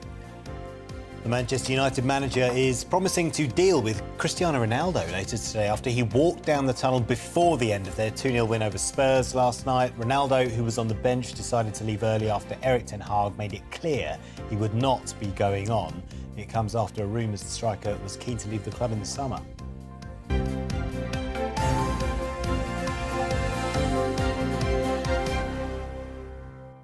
We're going to take a quick look at some GB views. Lots of you getting in touch this morning on what we've all been talking about so far this morning. Steve says it seems that even the Chief and Deputy Whip has fallen in line with the PM and done U-turns too, but in only 3 hours. The loss of Suella Braverman is unfortunate. Take care now, where's my passport? He quips. Yeah, morning to Craig in Chorley, who says, just when you think that calmer waters are appearing in government, more chaos happens. I do wonder if it's possible to have grown-ups running the country. John in Blythe Valley says there... Oh, sorry, you just read that one, did you? No. There is only one way to restore public faith in democracy, reinstate Boris. Lots of you saying that this morning. And Sue in Lincolnshire. It is the people they represent who are suffering. They should get a grip. Put the country first. Couldn't agree more. Yeah, I think everyone agrees with that. Thank you to Sue. Keep them coming in, gbviews at gbnews.uk. In fact, talking about people who are suffering, and we should be thinking about them. One of the biggest concerns for many families at the moment is the rising cost of their mortgages. Despite the mini-budget U-turn, the interest rates are at their highest since 2008. Many have seen their deals withdrawn by the bank. So when, if at all, will we see the rate coming back down? Well, joining us now is property expert Russell Quirker. Really interesting to talk to you, Russell. I follow you on social media, and I have to say the narrative that you're putting out is actually quite optimistic in amongst quite a lot of doom and gloom when it comes to house sales and mortgages. So I am fascinated to understand why you think, contrary to a lot of people, that actually it's not as bad as we all think. You'd say optimistic, I'd say realistic, Isabel. I think that we've seen certain points in recent history where the doomsayers have automatically kind of jumped on this negative bandwagon. And of course, it's very easy to grab what I would call a lazy headline by purporting that because there's been a kind of glitch in the system, politically or economically, that automatically must mean that house prices crash, not just reduce, but crash. And we've heard that a lot over the last, not just the last few weeks, but as I say, the last few years around Brexit, no-deal Brexit, and of course the pandemic. And guess what? Those doomsaying experts have still, so far, over the last 5 or 6 years, not been right. And there are a lot of fundamentals, I think, that relate to why that is. But I think what we need to do, rather than dealing with hyperbole, as certain of my so-called expert colleagues are doing, we need to look at facts and reality. And unfortunately, data doesn't often fit the negative headline narrative. And at the moment, Isabel, it really doesn't. So the reality is that, yes, of course, we've seen loan rates, so swap rates and gilt yields increase significantly because of the botched mini budget. That is undoubtedly true. Okay. But when it comes to mortgage rates being pulled, or mortgage rates being increased and mortgages being pulled, rather, the system when it comes to how mortgages are sold to the public is that, of course, when it comes to fixed rates, which is the majority of what mortgage borrowers secure, those lenders have to kind of have a handle on what is going to happen in terms of future money. So, i.e., gilt yields, which is the rate of return that a borrower borrowing a piece of government debt gets. Now, the reality is, without getting kind of too geeky here, is that gilt yields and swap rates, are the cost of money in reality, spiked significantly immediately after Kwasi Kwarteng's budget. Now, what is, I'm afraid, not really being reported is that since then, those yields, that cost of money, has plummeted. So today, gilt yields on 2-year gilts are at about 3.5%. They got to nearly 5% 3 weeks ago. So we're down 1.5%, therefore. And what we'll now start to see is the mortgage lenders, if they're true and honest with their consumers, with their customers, that cost of mortgage will therefore start to come down. So if the question is, have we seen a peak in fixed rate mortgages in terms of what those lenders are selling? Absolutely yes, because the data completely and utterly tells us that is exactly true. Are you talking about the peak of the effects from that mini budget, or the overall peak in mortgage rates? Because we were hearing that interest rates are still going to rise into next year. Yeah, so the Bank of England base rate obviously has a bearing on mortgage rates, but what has more of a bearing, particularly where long-term money, so fixed rate mortgages are concerned, is the actual cost of money on a kind of hour-to-hour basis, and that's based on swap rates and gilt yields. So I believe, yes, I think that we may well still see increases in the Bank of England base rate. I actually think Liz Truss, if she does just one thing in her very short premiership that is worthy of note, she needs to readdress the Bank of England's mandate, because frankly, for them to be pushing a target of 2% inflation at the moment, and to do anything and everything despite the threat of recession to achieve that, is frankly nuts. So I think we need to see a relaxing of that inflation target. But let me just throw another stat at you. There's been a lot of headlines in the last 2 weeks that property sales across the UK are crashing, and that lots and lots of people are pulling out, and that there's some kind of Armageddon happening in the UK housing market. It's completely and utterly untrue. We saw numbers from Rightmove this week, and also my own property PR firm did a survey last week that shows a tiny number of people have pulled out because of their concerns over the future direction of house prices, and indeed, therefore, housing market sentiment. So I think we'll just need to calm down a little bit. OK, well, I'd be interested to know if people at home share that experience, if they're trying to sell their house, or indeed we're in the middle of moving, and whether or not that is all going through. But Russell, quite really fascinating to get your insights as always. Thank you for joining us. It is 7:26 after the break. We're going to be joined by sports broadcaster Paul Coit to talk about all last night's sport, specifically football, the Spurs-Man U game, which Man U won 2-0, but a lot of attention on Ronaldo walking off before the end of the game. Love a strop. What's that all about? We'll find out after the weather. Good morning, I'm Alex Deakin with your latest weather update from the Met Office. We switched things around a bit today. It's still going to be pretty mild, but it won't be as windy. There'll be outbreaks of rain in the east, whereas yesterday's rain across the west has disappeared and it's generally looking drier and brighter here. Still got low pressure down to the southwest, and it's these weather fronts that have been marching northwards, providing some heavy downpours through the night. Still moving slowly across Scotland, so a wet start here and more rain coming into the southeast this morning. That's also going to be quite heavy at times, spreading into East Anglia and up towards Lincolnshire. Some of that rain at times getting into the Midlands, but I suspect much of the West Midlands will be dry, and skies brightening for Wales, South West England and Northern Ireland. Certainly a much cheerier day compared to yesterday, and it's pretty mild wherever you are. Temperatures in the teens, high teens in the south with a bit of sunshine. But obviously it's not going to feel very mild across the east with that rain, which is likely to spill back into parts of northeast England this evening and back into parts of eastern and southern Scotland overnight. And still some of that rain could be on the heavy side. The wind's a bit lighter today, but they will pick up again tonight as further bands of showers drift northwards up from the southwest. But the winds are always coming up from the south, so again, it's going to be fairly mild as we start tomorrow morning. Now, some spots will start with a bit of sunshine, but be prepared for showers tomorrow.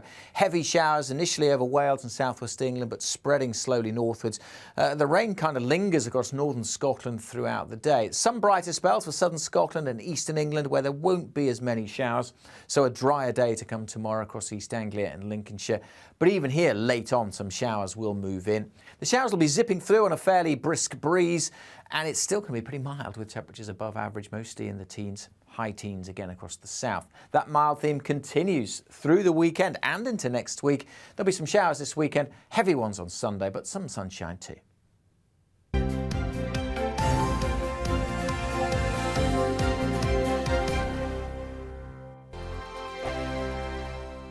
Weekday afternoons on GB News, we've got the whole of the UK covered. From 12 to 3, it's GB News Day with me, Mark Longhurst. And me, Gloria Di Piero. You'll get the very latest on everything that's been going on across our great nation. And from 3 till 6, watch out for GB News Live with me, Patrick Christys. I'm not here to mess around with all the biggest topics and guests. You will always be up to date. GB News Day and GB News Live from 12 p.m. Only on GB News. The People's Channel, Britain's news channel.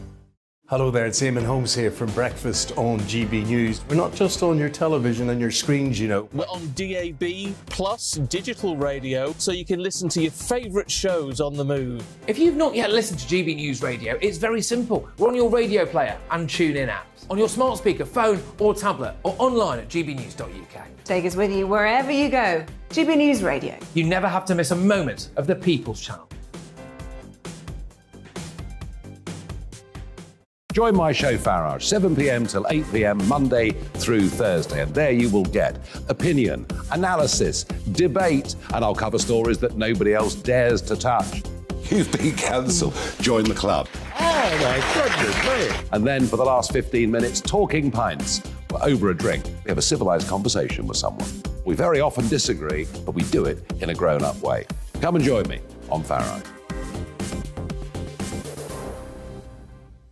Hello, I'm Simon Evans. Join me on GB News for Headliners at 11 p.m, where I'll be joined by two of the country's top comedians as we take a look at tomorrow's newspapers tonight. If it's a big story, we'll be covering it, I guarantee, but we'll also have some fun along the way. That's GB News Headliners at 11 p.m. We won't put you to sleep, unlike some of the other paper review shows out there. So join us, 11 p.m, 7 nights a week.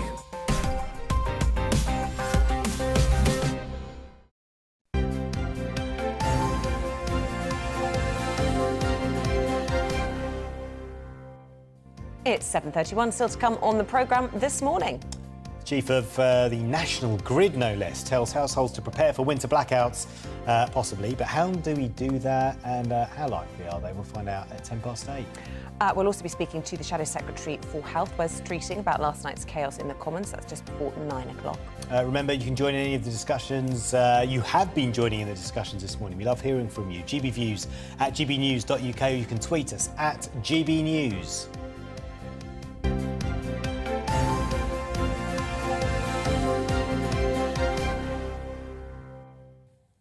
Should we talk about last night's chaotic scenes? It was chaos. There was allegations of physicality, Scuffles. disorganisation.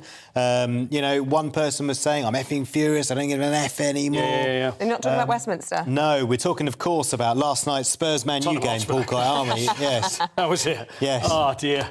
If only I was at the Houses of Parliament last night, it would have been a much more enjoyable, more organised performance, I think. Yeah. You know what? I'm probably going to go a bit far, but Spurs, Manchester United. So Man United were great.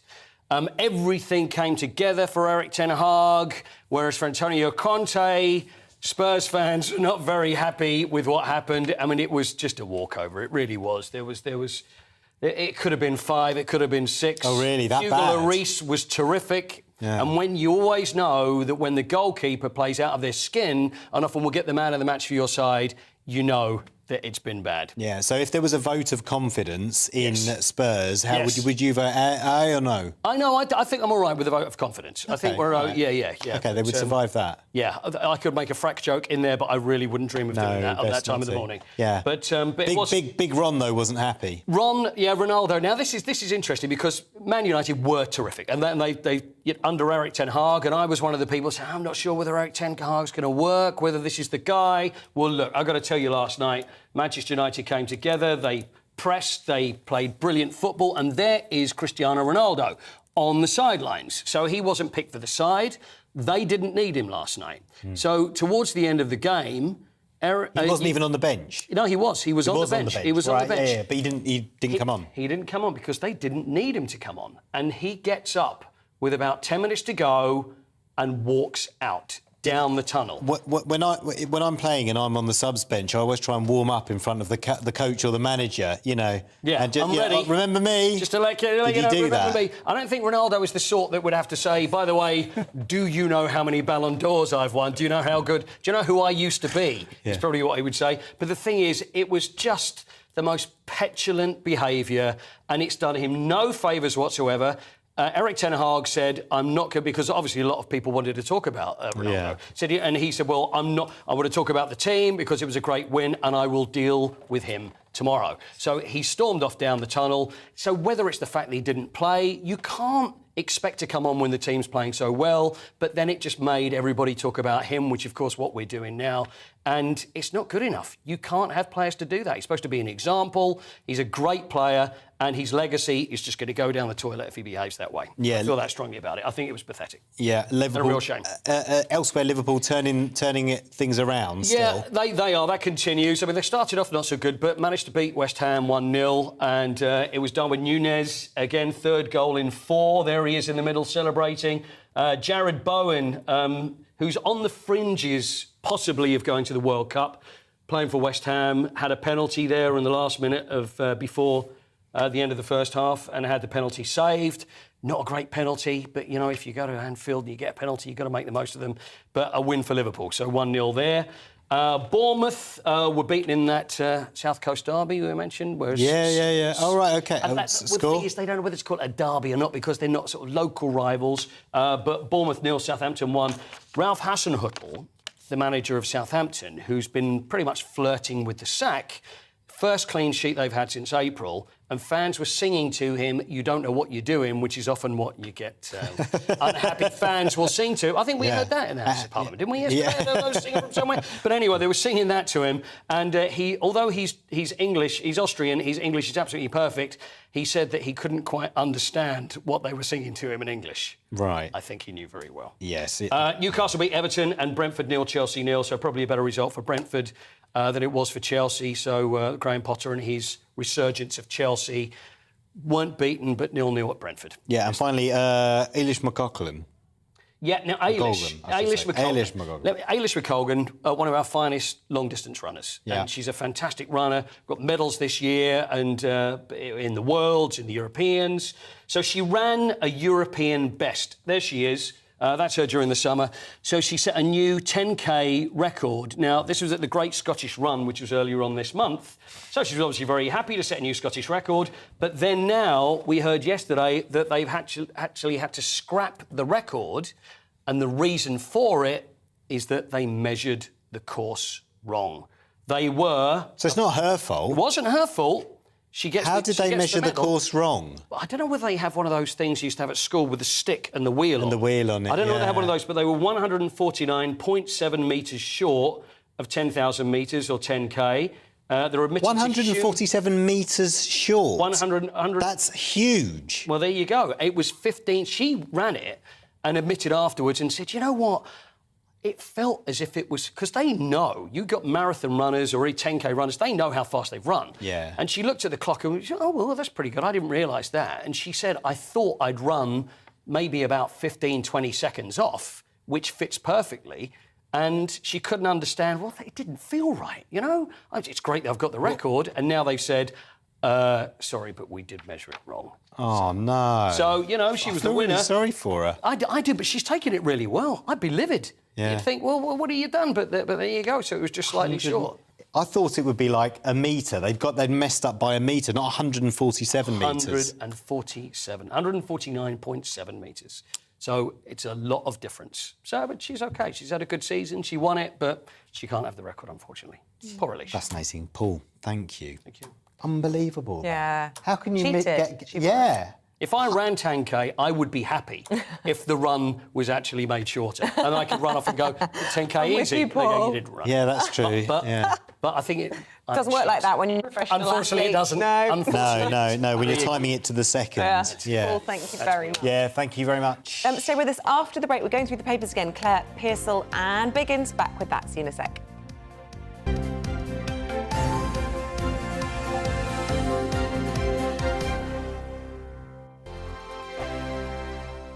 Weekday afternoons on GB News, we've got the whole of the UK covered. From 12 to 3, it's GB Newsday with me, Mark Longhurst. And me, Gloria Di Piero. You'll get the very latest on everything that's been going on across our great nation. And from 3 till 6, watch out for GB News Live with me, Patrick Christie. I'm not here to mess around. With all the biggest topics and guests, you will always be up to date. GB Newsday and GB News Live from 12 p.m. Only on GB News. The People's Channel, Britain's news channel. Hello there, it's Eamonn Holmes here from Breakfast on GB News. We're not just on your television and your screens, you know. We're on DAB plus digital radio, so you can listen to your favourite shows on the move. If you've not yet listened to GB News Radio, it's very simple. We're on your radio player and tune-in apps, on your smart speaker, phone or tablet, or online at gbnews.uk. Take us with you wherever you go. GB News Radio. You never have to miss a moment of the People's Channel. Join my show Farage, 7 p.m. till 8 p.m. Monday through Thursday. And there you will get opinion, analysis, debate, and I'll cover stories that nobody else dares to touch. You've been cancelled. Join the club. Oh, my goodness me. And then for the last 15 minutes, talking pints. We're over a drink. We have a civilised conversation with someone. We very often disagree, but we do it in a grown-up way. Come and join me on Farage. Hello, I'm Simon Evans. Join me on GB News for Headliners at 11 p.m, where I'll be joined by two of the country's top comedians as we take a look at tomorrow's newspapers tonight. If it's a big story, we'll be covering it, I guarantee, but we'll also have some fun along the way. That's GB News Headliners at 11 p.m. We won't put you to sleep, unlike some of the other paper review shows out there. So join us, 11 p.m, 7 nights a week.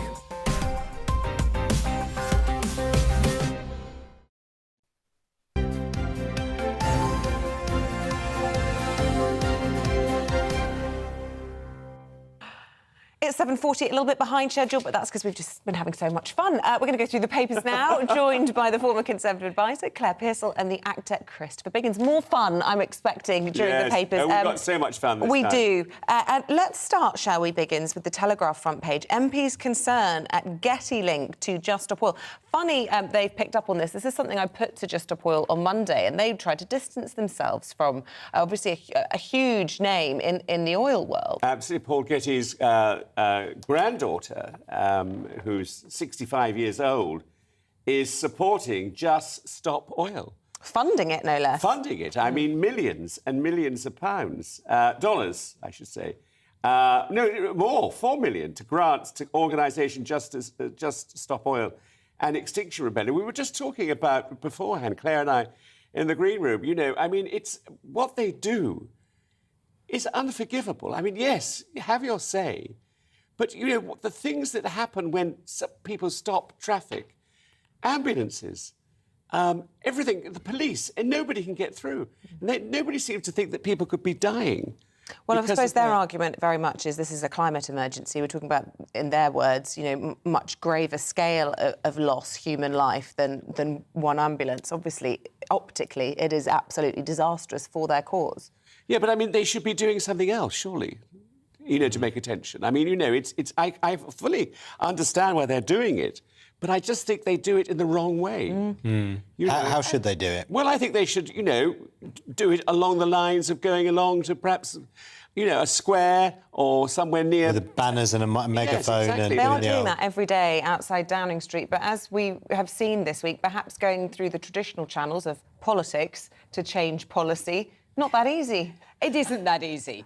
But I do think that Christopher's right. We're looking at people who are disrupting members of the public who don't have a say on these kind of matters. Yeah.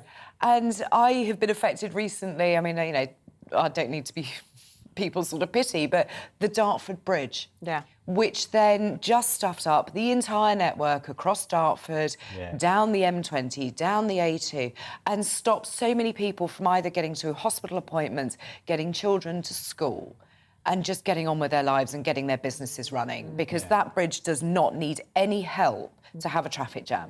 And all they did was 24 hours of protest, which brought a network to a standstill, and the police just went, well, we can't really do anything about them, and then had to bring in some hydraulic cranes to get them off. Do you believe the police when they say that? Because some people say they do have the powers, it's just the way they enforce those powers. Yes. You don't need more legislation. You don't need any more legislation. We have the legislation. It is right there. You just need to move them. If they're making a nuisance of themselves, there is laws to deal with this. The police need to stop bringing them cups of tea and asking them if they're OK, and actually just move them off the road. Yeah. Don't block it. Go and protest somewhere where you're not going to stop ordinary people from getting on with their lives.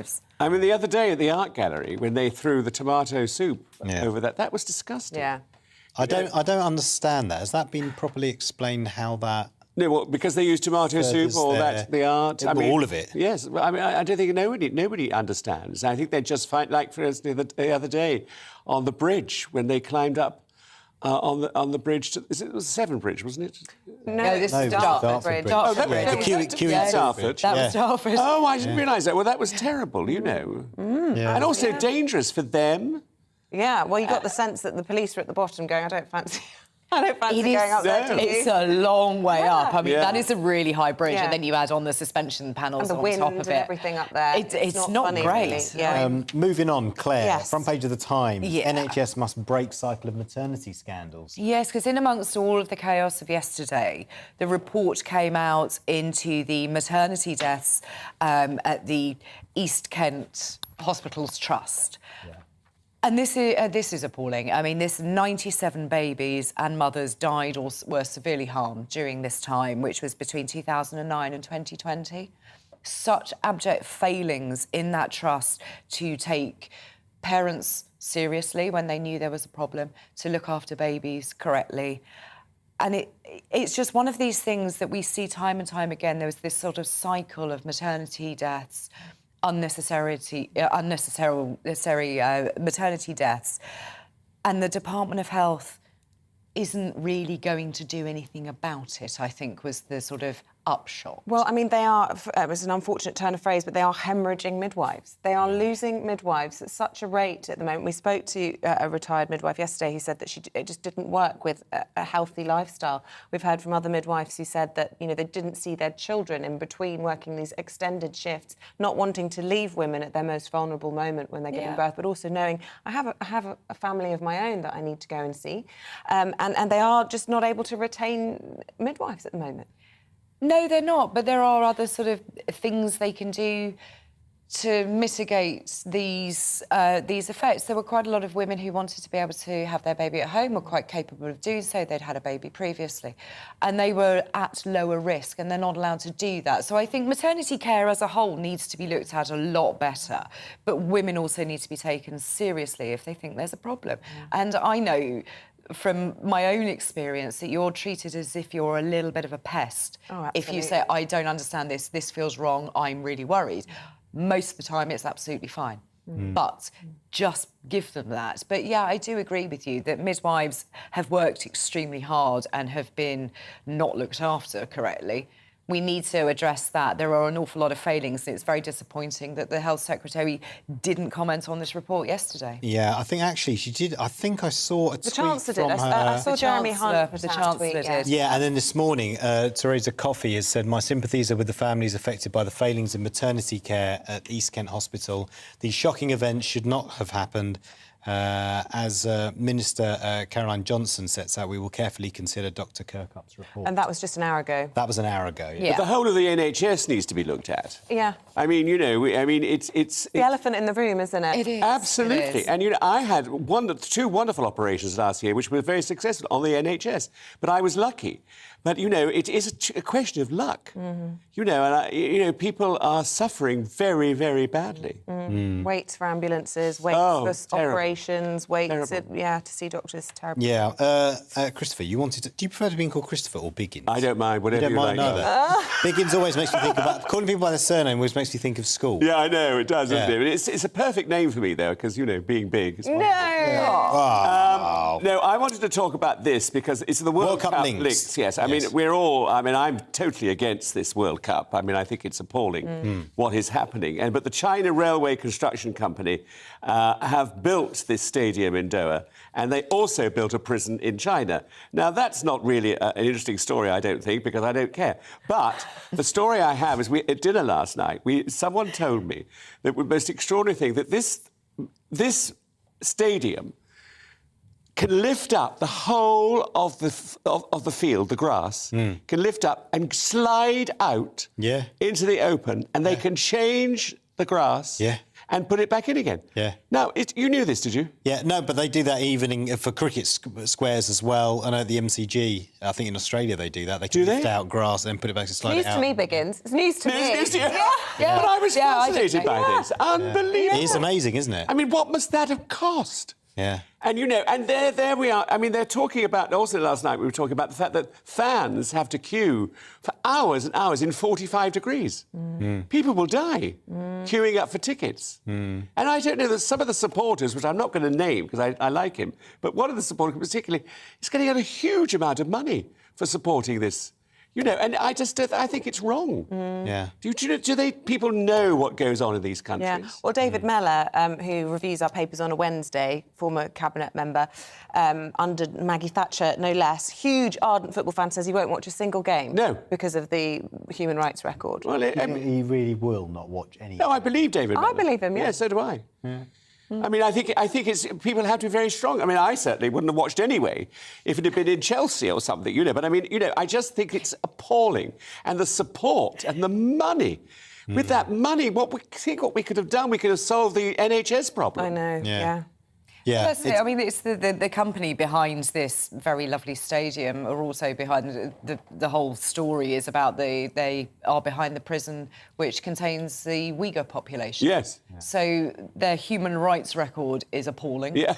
You know, it's an internment camp for Uyghurs that they have built, and now they're getting money from Qatar to go build their stadiums. And yeah, I agree with David Mellor about I don't particularly want to watch any of it because I think that it is an appalling state of affairs that they've been given. What if England does well? You know. Would you watch if Southampton were playing? Don't forget Wales. Sorry. Wales are in their first World Cup since 1958. Welsh husband need to be careful. Claire, I want to ask you this question. Would you be watching if Southampton were partaking? I don't think Southampton would be partaking. They wouldn't lower themselves to those kind of standards. But they did win last night, so I'm grateful for small mercies in this. Far more important South Coast derby. Absolutely. Compared to the World Cup. We beat Bournemouth. Yeah. Come on, the Saints. Yeah, exactly. Oh, right, Claire, let's talk about Meghan and her warm feelings for her Madge. Yeah, I'm not sure I believe her warm feelings all that much. This is her reshot pieces to say how much she thought the Queen was admirable and worked hard. It all feels a little false, if I'm honest. These were not the words that she put out there to begin with. And it seems to be rewriting the Queen, though. She hasn't, but this She's very careful not to attack the Queen. It does feel as if she's rewriting history. Even if she hasn't attacked the Queen personally, her actions have hurt the royal family. and I don't think she'll be forgiven for that. So her and Harry, I think, need to maybe have some time to reflect quietly, not putting out a Netflix production and not putting out a book in time for Christmas. It all just feels a little bit false. And to see happy pictures of her smiling and clapping and being sort of generally supportive now feels a little too late. Biggins? Yeah. Biggins, do you forgive her? No, I don't, I'm afraid. I mean, I think that there's a real problem coming up. And, you know, Harry, I've always liked. I think he's lost his way. I think he doesn't quite know what's going on, poor boy. He's been taken under by this woman who is almost a monster in a way. And, you know, they're going to... this book, which he's been paid $35 million for, he thinks they're going to say, yes, no, we'll cut all those businesses, all those stories you've told us, those stories which are going to hurt the royal family. The juicy stories. Yeah, But TV execs know that's what's going to get the viewers in. Of course, but they're not going to cut. They're not going to say, no, of course, Harry, we'll cut all those things and we'll just put the nice stories in. You know, he's in a terrible situation. And I think it's awful because I think the Queen, who I think loved him and adored him, and I think it was reciprocal. I think they both loved each other, but I mean, I think he's going to be in terrible trouble if this book does come out. I mean, I think it's going to be a disaster. Well, we were hearing from Katie Nicholl this week that King Charles may withhold titles for Lilibet and Archie if they step out of line and could go so far as taking away theirs. All remains to be seen. Thank you both, Claire and Biggins. We'll see you again in an hour. Pleasure again. It is 7:53. Let's bring you up to date with what else is happening this morning. A US citizen is accused over the death of British teenager Harry Dunn is due to enter a plea later today, and Tsoukalos is charged over the 19-year-old's death following a collision outside a US military base in Northamptonshire in August 2019. Tsoukalos was able to leave the UK with diplomatic immunity, but was later charged with dangerous driving. New research by Which suggests millions of UK households are skipping meals or finding it really hard to find food to eat healthily amid the cost of living crisis. The survey found 85% of people are trying to save money by buying discounted food, whilst 50% are switching to cheaper products. The Energy Minister says sweeping powers are needed to ensure energy support for households can be stood up at pace. Lord Callanan says fast-tracking legislation is important to help people financially over the winter months. It comes as the Energy Prices Bill cleared its first hurdle in the House of Lords.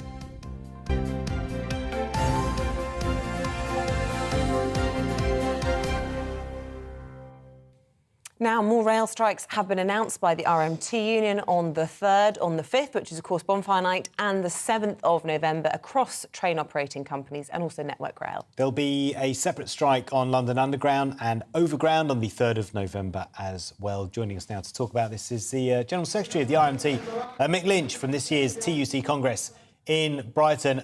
Good morning to you, Mick. Any indication on how long your members are willing to strike for, how long this period of industrial action is going to last, and any signs at all of any resolution?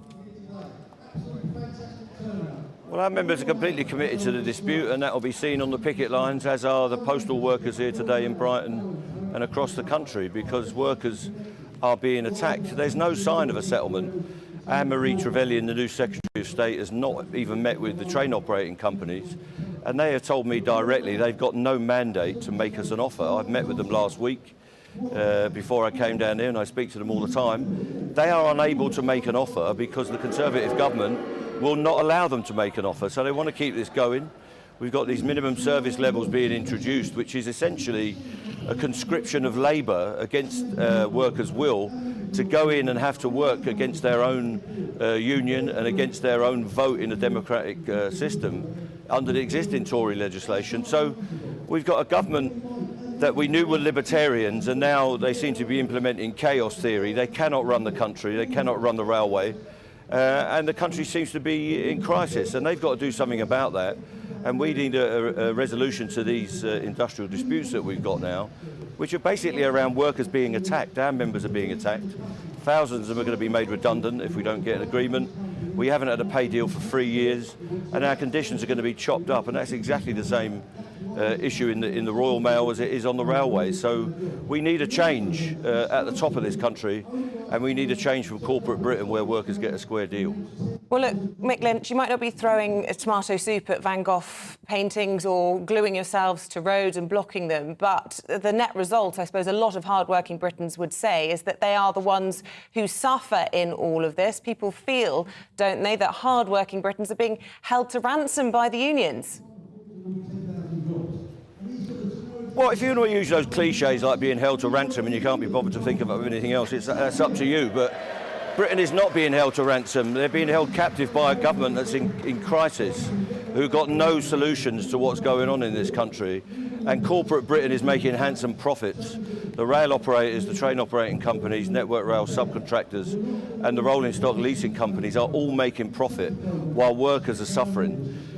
Workers in this country are supporting the trade unions, and there is a mood for change, and we're seeing it the way that we're being supported, the way that the postal workers are being supported, and we know that the education workers, the teachers, healthcare workers and people right across our economy are going to be going into dispute, and we believe that the working people of this country support those of us that have to take industrial action, and we know that they support change, and we know that change is coming, and the quicker it comes the better, and that will be better for every person in Britain, because we may get a fairer society and people may get that square deal that we're all looking for.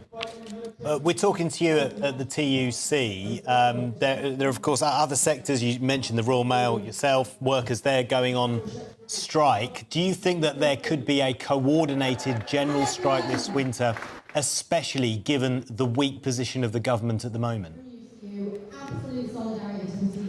Well, there'd be a wave of action. We've been hearing from unions that would normally be declared moderate at the TUC this week, and virtually all of them are holding industrial action ballots because everyone is struggling. We represent professional people, we represent people that are on reasonable salaries, and we represent the low paid. But all of them are feeling the strain. The doctors and nurses are saying that you cannot cope in the health service. The strain that they're under is intolerable. The wages that they're getting is intolerable. And the employers in this country want to rip up every set of terms and conditions that anyone has got and introduce the gig economy as the norm for the British worker. And we're not going to put up with that.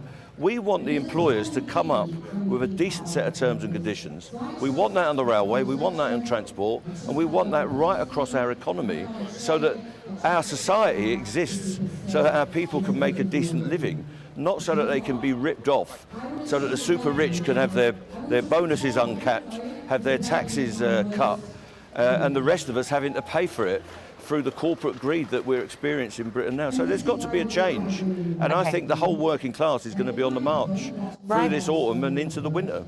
Mick Lynch, good to get your thoughts. General Secretary of the RMT. We have to leave it there, though. Thank you very much indeed. Right, coming up after the break, we'll find out what happened, what really happened with Isabel Brakeman's email breach from our Home and Security Editor, Mark White. All that to come after the weather.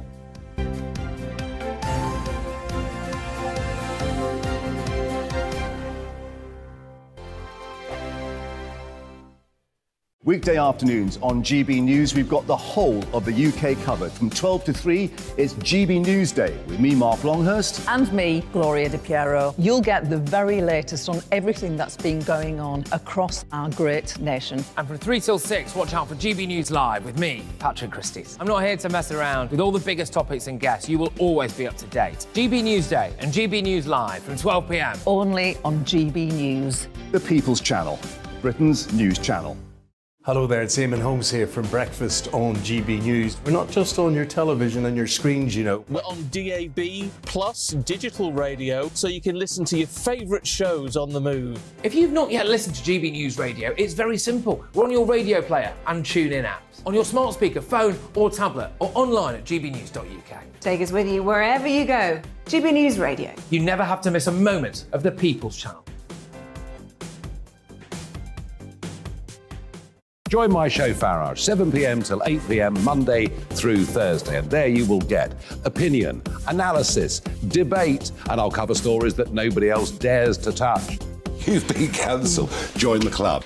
Oh my goodness me. And then for the last 15 minutes, talking pints. We're over a drink. We have a civilised conversation with someone.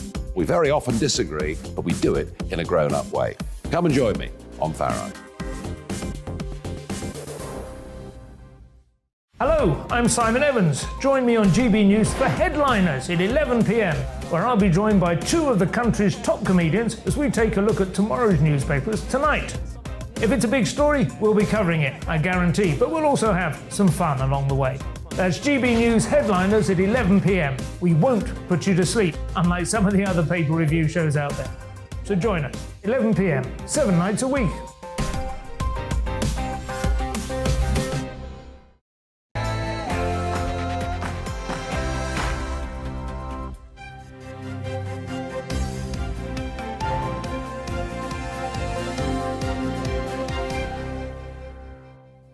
Truss's government's on the brink as the Home Secretary is replaced and MPs scuffle in the lobby.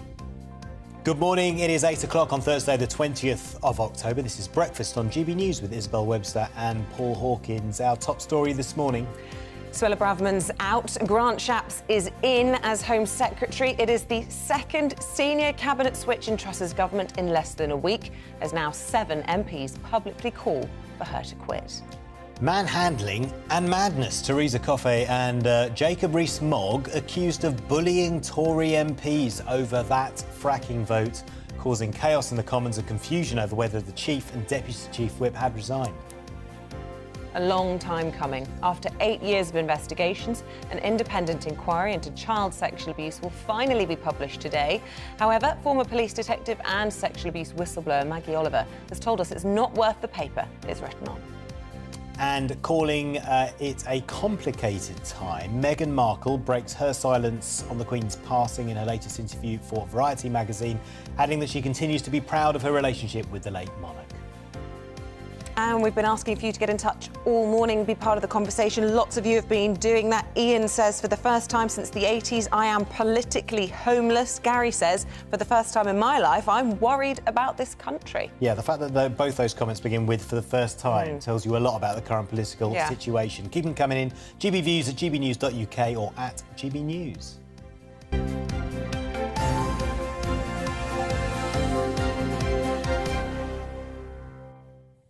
So our top story this morning, a chaotic day in Parliament following the resignation of the Home Secretary, Suella Braverman, which has left Liz Truss's leadership teetering on the brink. Braverman admitted sending an official document from a personal email account in a letter to the PM. She said, I sent an official document from my personal email to a trusted parliamentary colleague as part of policy engagement and with the aim of garnering support for government policy on migration. This constitutes a technical infringement of the rules. Nevertheless, it is right for me to go. But in an openly critical paragraph of the Prime Minister, she noted her worries over the PM's policies, saying, I have concerns about the direction of this government, citing examples of manifesto commitments and differences over immigration policy. Ouch. This discord continued into the evening, where a botched confidence vote on a fracking ban saw accusations that Conservative MPs were being manhandled and bullied into voting with the government. If we want to stand up against bullying in this House of our staff, we have to stop bullying in this chamber as well, don't we? Well, let's head to Downing Street and get some reaction from our political reporter, Catherine Forster. In all of this, I suppose it just paints the picture of a Prime Minister who's not in control. There's no discipline. Yes, absolutely. It's just over 6 weeks since Liz Truss became PM. She stood outside Downing Street after a rainstorm and she said, we can get through this storm together. Now, the weather reflecting the mood, it seems increasingly unlikely that the Prime Minister will be able to weather the storm now engulfing the Conservative Party. Extraordinary scenes yesterday. The Home Secretary, Suella Braverman, out openly critical of the Prime Minister and her carrying on, having made mistakes as if there was nothing to see. Then Grant Shapps only plotting just a few days ago how to get rid of Liz Truss, appointed by her as Home Secretary. Then the utter chaos and really terrible scenes in the Houses of Parliament last night, where MPs had been sent to vote on fracking. Around 40 Conservative MPs did not vote with the government. There were scenes of MPs being manhandled, Conservative MPs in tears, allegations, as you say, of bullying. Then, for several hours, it was unclear whether the Chief Whip and Deputy Chief Whip were indeed still in office. Late it was clarified that they were. But then, at 1:30 in the morning, notification from the Prime Minister's spokesman saying that the vote had been a 3-line whip, that this had been clear despite the bad communication, and that MPs who had not supported the government would be subject to appropriate disciplinary procedure. Should be said that Liz Truss herself, in all the chaos, did not actually vote, although I expect she is exempt, clearly, from the disciplinary procedure that may follow. So we wait to see what that will be. But she is looking increasingly friendless. Not only did she annoy the centre and left of the party with the policies that she announced in the mini budget and then rode back on, she has now infuriated the right of the party with the sacking of Suella Braverman, who was one of the central figures in that wing of the party. Even Lord David Frost, one of her biggest supporters, has written today and has said the government is implementing neither the programme that Liz Truss originally advocated nor the 2019 manifesto. There is no shred of a mandate for this. So Liz Truss's position really is hanging by a thread. She will be working from Downing Street today. She's got calls with foreign leaders in her diary. Sir Graham Brady, chair of the 1922 committee, is meeting with other officers of the 22 committee to discuss next steps. It's very unclear what happens, largely because they need, if Liz Truss is going to go, as seems likely, sooner probably rather than later, to coalesce around a unity candidate. They need to come to some agreement. Is it going to be Rishi Sunak, Penny Mordaunt, Ben Wallace, Jeremy Hunt, potentially? And they need, they're saying, to have that organised and ready to go before Liz Truss goes. And as one said last night, who would want to lead a mob like this? All right, Catherine, thank you. Let's go live to the Home Office, which isn't far away from Downing Street. Speak to our Home Security Editor, Mark White. Mark, we're now looking at the 4th Home Secretary in 4 years. All this change and flux within the Home Office, it can't be good for policy. No, not at all. And there was some hope, obviously, amongst those who are very concerned about issues such as the increase in people coming across the English Channel in small boats, that Suella Braverman had the determination to get to grips with this particular issue. But now she's gone, and Grant Shapps is starting his first full day in office here in Marsham Street, and he takes over what is arguably the most difficult department in government, with the issues that they're grappling with. The issues around small boat crisis, just one. There's issues around violent crime, confidence in policing, in particular in the huge police forces like the Metropolitan Police as well. Issues around the environmental protesters who are causing havoc in areas such as central London on a daily basis now. It is a department that constantly throws up obstacles and difficulties for whoever is the Home Secretary. But as far as Suella Braverman is concerned, that issue that she resigned over, the issue of sharing a confidential document before it had been cleared with someone who wasn't due to receive it, was certainly a breach of the ministerial code.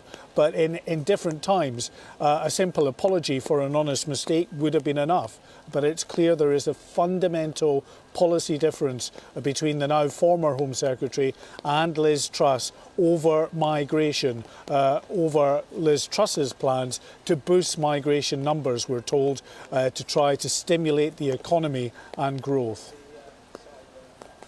Mark, Thank you very much for that. That's our Home Security Editor, Mark White, who is outside the Home Office. Yeah, thank you, Mark. Let's bring in the Deputy Editor of The Spectator now, Freddie Gray, who joins us in the studio. I suppose all of this boils down to whether or not the Prime Minister has any credibility anymore and whether or not, indeed, she will see us to the next general election.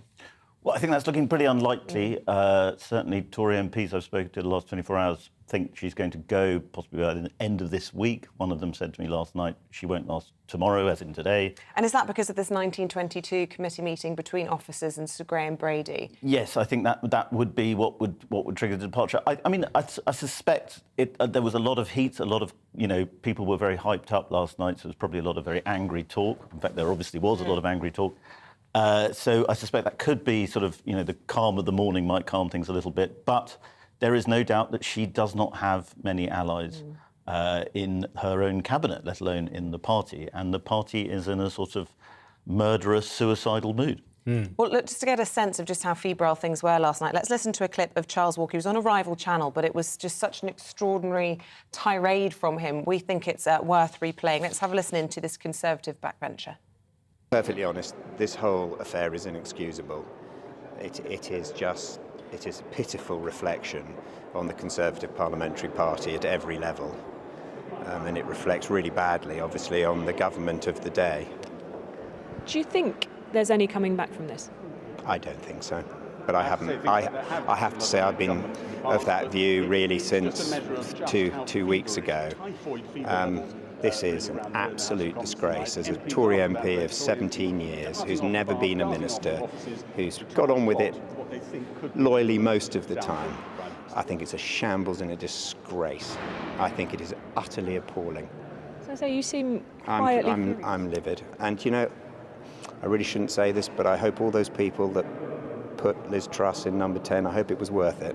I hope it was worth it for the ministerial red box. I hope it was worth it to sit round the cabinet table, because the damage they have done to our party is extraordinary.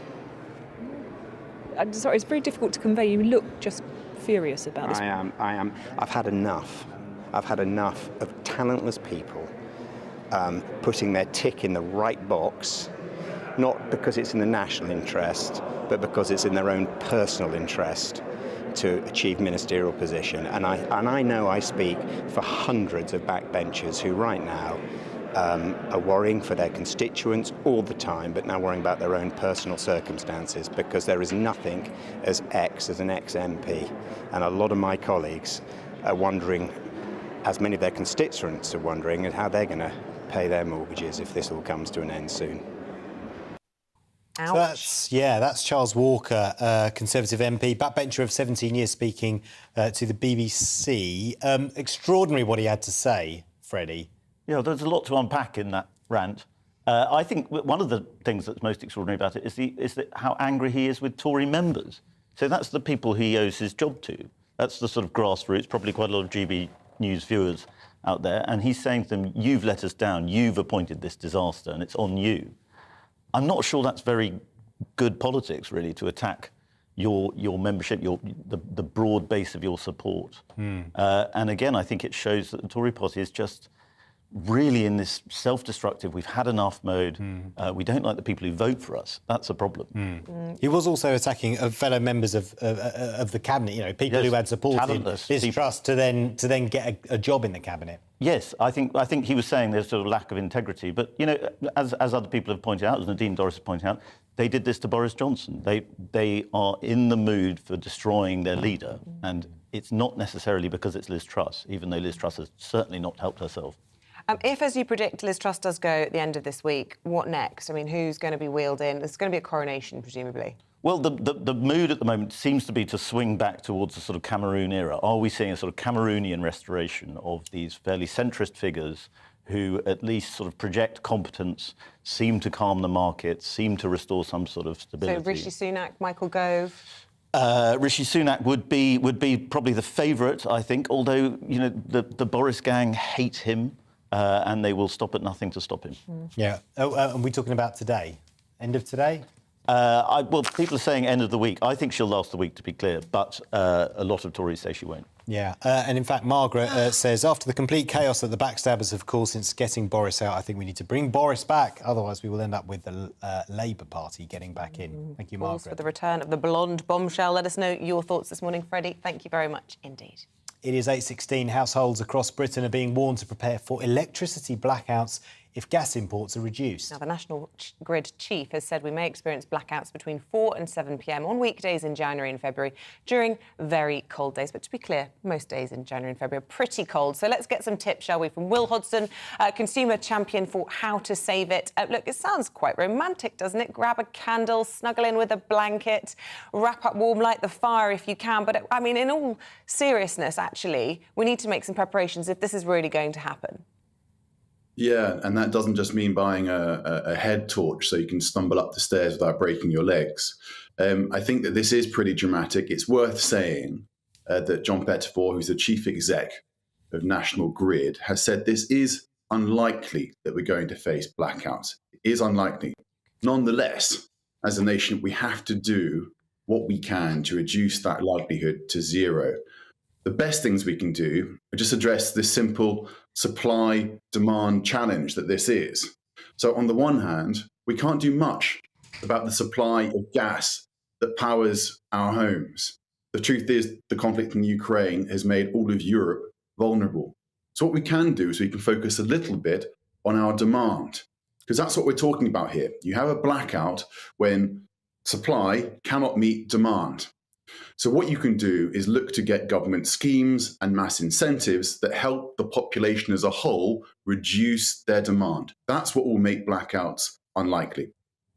Would you support a public information campaign from the government then? Because Jacob Rees-Mogg said he had a £50 million campaign ready to go, but Number 10 said that, you know, they don't want to spend that money telling people what to do. It seems a complete no-brainer to me. I think only rampant ideology around terror of the nanny state would stop you rolling out what's, you know, by the kind of standards of our energy bills and our energy support, an incredibly cheap campaign to show people how they can use less energy. Because let's go to your point, why would we be looking at blackouts between 4 and 7 on the coldest days of January and Feb? It's because that's when we as a nation use the most energy. It takes the most gas to make your home livable on those cold days as the evening closes in. It's when you're firing up your kettles. It's when everyone's sitting down on the sofa, turning on their television. This is just the basic, you know, kind of bare bones of knowing how our energy system works. We can all play our part by reducing our energy usage. And that's what Jacob Rees-Mogg's campaign would have done. Long term, there is a much more technological way to do this, which is incentivizing people via their energy tariff to use energy at non-peak times of day. And I suppose also the potential to consume less as well, which would have environmental benefits. But look, if you were to give people sort of a top 5 of what they need to do just in order to, even if it's just peace of mind, you know, you're talking about a head torch. We heard yesterday from somebody suggesting making sure you have batteries in a radio so that you can listen to public broadcasting if needed, those sorts of tips. What would you say? Well, the head torch was half a joke, but the truth is, if you've got one, keep it at hand, I suppose, in January and February.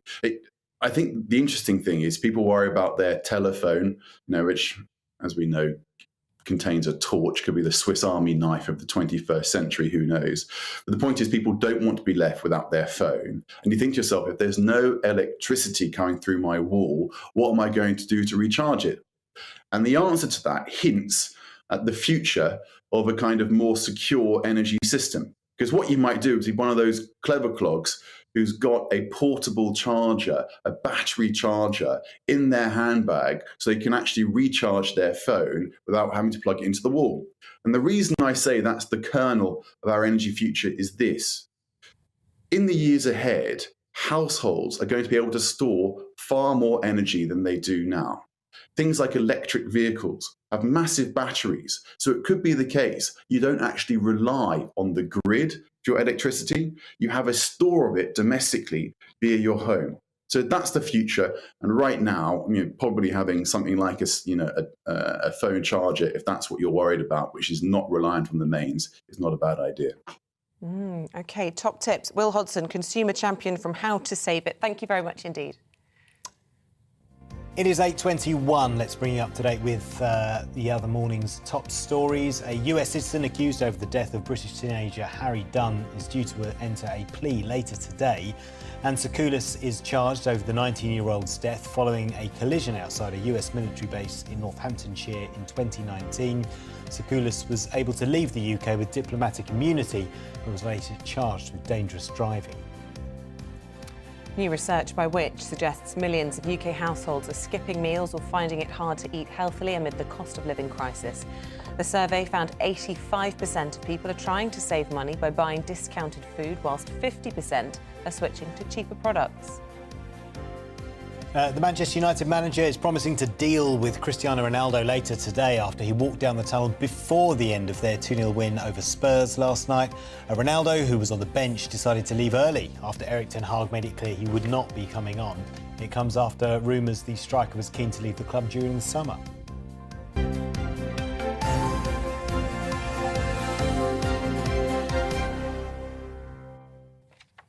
We've been talking about spam today, well, at least the Mail has. They've been talking about it as making a comeback. What, is this email spam or is this eating So that never spam? went away. Eating spam, have you ever eaten it? Yeah. Yeah, and you like it? Yeah. And would you buy it regularly? It's not, I'll be honest, it's not something I buy regularly, but yeah, I would be partial to a bit of spam. Apparently 34% up, apparently, in the supermarkets is the tin food, along with pilchards, tin pilchards up 100%. What?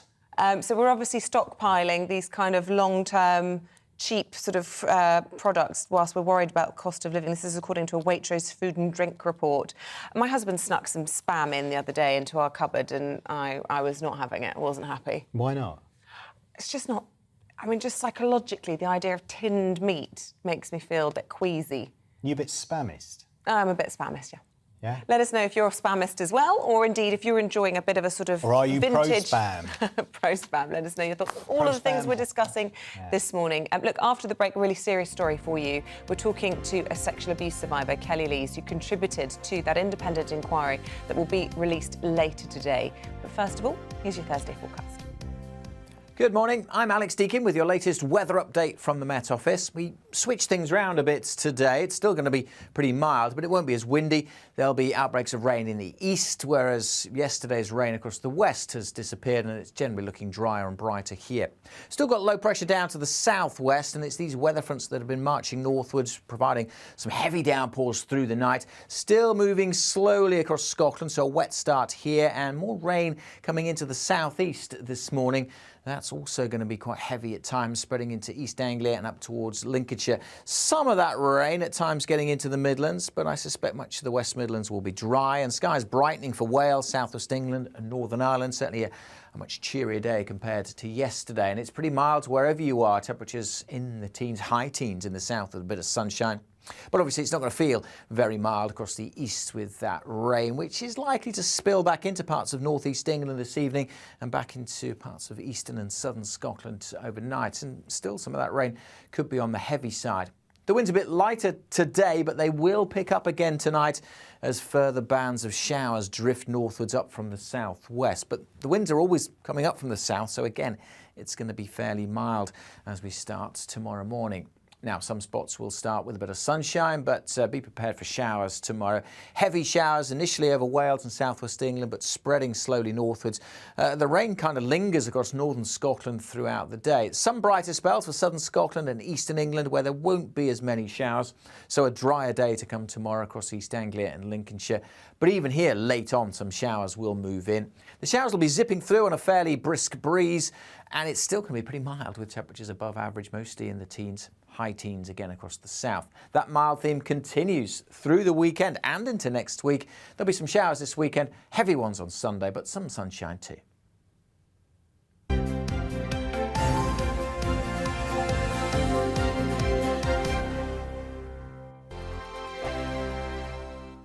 Weekday afternoons on GB News, we've got the whole of the UK covered. From 12 to 3, it's GB News Day with me, Mark Longhurst. And me, Gloria Di Piero. You'll get the very latest on everything that's been going on across our great nation. And from 3 till 6, watch out for GB News Live with me, Patrick Christie. I'm not here to mess around. With all the biggest topics and guests, you will always be up to date. GB News Day and GB News Live from 12 p.m. Only on GB News. The People's Channel, Britain's news channel. Hello there, it's Eamonn Holmes here from Breakfast on GB News. We're not just on your television and your screens, you know. We're on DAB plus digital radio, so you can listen to your favourite shows on the move. If you've not yet listened to GB News Radio, it's very simple. We're on your radio player and TuneIn apps, on your smart speaker, phone or tablet, or online at gbnews.uk. Take us with you wherever you go. GB News Radio. You never have to miss a moment of the People's Channel. Join my show Farage, 7 p.m. till 8 p.m. Monday through Thursday. And there you will get opinion, analysis, debate, and I'll cover stories that nobody else dares to touch. You've been cancelled. Join the club. Oh my goodness me. And then for the last 15 minutes, talking pints. We're over a drink. We have a civilised conversation with someone. We very often disagree, but we do it in a grown-up way. Come and join me on Farage. Hello, I'm Simon Evans. Join me on GB News for Headliners at 11 p.m, where I'll be joined by two of the country's top comedians as we take a look at tomorrow's newspapers tonight. If it's a big story, we'll be covering it, I guarantee, but we'll also have some fun along the way. That's GB News Headliners at 11 p.m. We won't put you to sleep, unlike some of the other paper review shows out there. So join us, 11 p.m, 7 nights a week.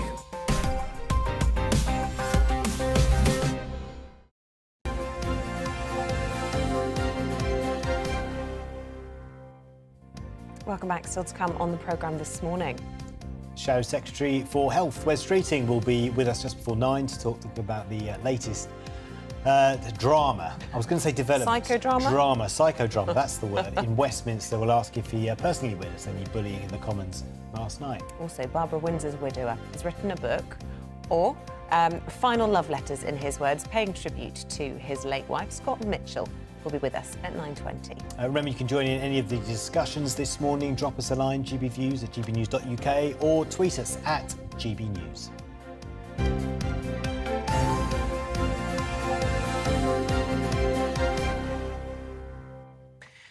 Well, later today, the independent inquiry into child sexual abuse will publish its final report following an 8-year investigation. The probe is expected to criticise senior officials for denying abuse allegations over many years. Well, Maggie Oliver, former detective and whistleblower at the Greater Manchester Police, joins us in the studio.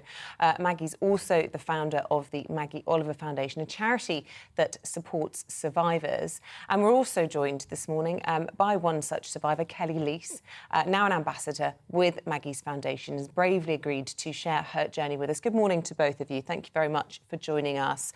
We want to start with you, Kelly, because you've been part of this inquiry. You've told your story to the Truth Project. And if you don't mind, just first of all, sharing a little bit about what that contribution was. I went to the Truth Project at Liverpool, and basically they only interviewed me. I wasn't comfortable, and they recorded me, and they was just asking my opinions on what needs to be done. And then they actually nudged police stations because they wasn't returning my phone calls, and they nudged councils. And that is my experience of the Truth Project. They didn't offer any aftercare or anything. You know, I was in there for 45 minutes. It was like I was being interviewed at the police station, to be honest. Right. So you're saying they should have given you longer, and the way in which they spoke to you wasn't right for you? It wasn't correct at all. It was just asking my opinion on what needs to be done. They wasn't caring at all, and then they nudged police stations. And when they nudged the police station, that's when they returned my phone call, because I'd been waiting at least a year then, and police officers hadn't been returning my phone calls or anything. When the Truth Project nudged them, That's the only time they returns my phone calls. Well, Kelly, I know that you've been brave enough to let us talk about what happened to you because you believe it's important when, in the context of this awful report, you were raped by a family member as a 5-year-old girl. You were taken by a children's home when you were 11, where abuse continued. A harrowing childhood. Lessons have to be learned from your experience. Your voice has to be heard. And yet you're telling us you just don't feel that's been done. That hasn't been done because for many, many years since I was a child, there was happy sweeping things underneath the carpet, you know, but this time, you know, I've come to the foundation, received some amazing support, and I'm not going anywhere. You know, I am entitled to justice. People committed suicide, you know, that children's home was torture. Absolute torture. Given your experience, how do you feel about this report that will be published later today? I don't have much faith in that report, to be honest. I reckon they all have each other's backs, you know, because what they're not putting in the report is how they nudge these police stations. They're supposed to be, you know, pulling them up on these failings, how they failed so many people for so many years. But what they're not saying to you is how they contacted these police stations, how they contacted these councils. Well, I want to bring Maggie Oliver in all of this because, Maggie, this report has been compiled of 325 days of public hearings, 725 witnesses, 19 investigation reports, 24 research reports, 8 engagement reports, over 6,000 experiences shared with the Truth Project. We're expecting 87 recommendations for change, and yet you tell us you don't think it's going to be worth the paper it's written on. No, absolutely not. They are in all the inquiries. So what Kelly is a really valued ambassador, but she's an example of a survivor of grooming gangs, of childhood abuse, the most horrendous abuse. The organised network strand of the inquiry was squeezed into 10 days. Apart from one victim, every other victim was silenced and not allowed to contribute to that strand. Voices like Kelly's should have been central to that strand of the investigation. You know, ICSA gave, I've written it down, 20 days to Lambeth Council inquiry. They gave 14 days to YouView about Cyril Smith. He's dead. They gave 14 days to Lord Janner. He's no longer here. And yet for organised networks in the north of England with victims like Kelly, they gave 10 days, 2 hours to one victim. They did not include a single northern town or city, not Rotherham, not Rochdale, not Huddersfield, not Sheffield, none of those towns. Core participants who were not institutional, so not police, not social services, people who work with victims on the ground every single day, like the Maggie Oliver Foundation, like the Centre for Women's Justice, like Parents Against Child Exploitation. We were silenced. We were not allowed to contribute. So I have to say that when you read the report into the organised networks, it has been a platform for the institutions that have failed these children over generations in the way that Kelly has been failed to have a platform to say what a fantastic job they are doing. And that is complete and utter nonsense. So the recommendations are based on testimony from senior police officers, from social workers, those who are responsible for these failures in the first place. So, yeah, I stand by that. It is not worth the paper it is written on. And they should have allowed victims like Kelly to fill that inquiry. It should have been a month long, not 10 days. So when they publish, I'm afraid that I will not have any faith in what they say. They are recommendations, they are not obligations, and I do not feel that the millions and millions of pounds that have been spent on it were a good use of money. Kelly, if we could just finish with a word from you. How is your life now? So much better. I came to the foundation and recovery, and, you know, I really had to work on myself. You know, I had to heal. You know, throughout my life, I wasn't offered any therapies, counselling or anything. You know, so I really had to work on myself. And I have contributed to to society. You know, I worked very hard throughout the lockdown. I work at services, I volunteer and I help survivors of exploitation. I am making a difference. So this kid that was laughed at, and multiple people says, she won't amount to anything. I have improved my life dramatically, hugely, you know, and I'm staying, and I'm going to continue to do what I have been doing. And I aren't going anywhere, you know, and I'll say to any survivor, please come out of that isolation, please come forward, and we will help you all the way. Amazing to hear that voice. Kelly Lees, sexual abuse survivor. Maggie Oliver, we know you've had a huge contribution to helping many children, now adults, rebuild their lives as well. Thank you both very much indeed. Yeah, thank you.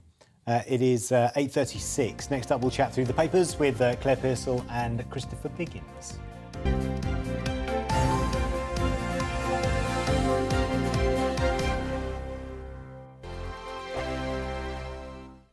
Weekday afternoons on GB News, we've got the whole of the UK covered. From 12 to 3, it's GB News Day with me, Mark Longhurst. And me, Gloria Di Piero. You'll get the very latest on everything that's been going on across our great nation. And from 3 till 6, watch out for GB News Live with me, Patrick Christys. I'm not here to mess around. With all the biggest topics and guests, you will always be up to date. GB News Day and GB News Live from 12 p.m. Only on GB News. The People's Channel, Britain's news channel.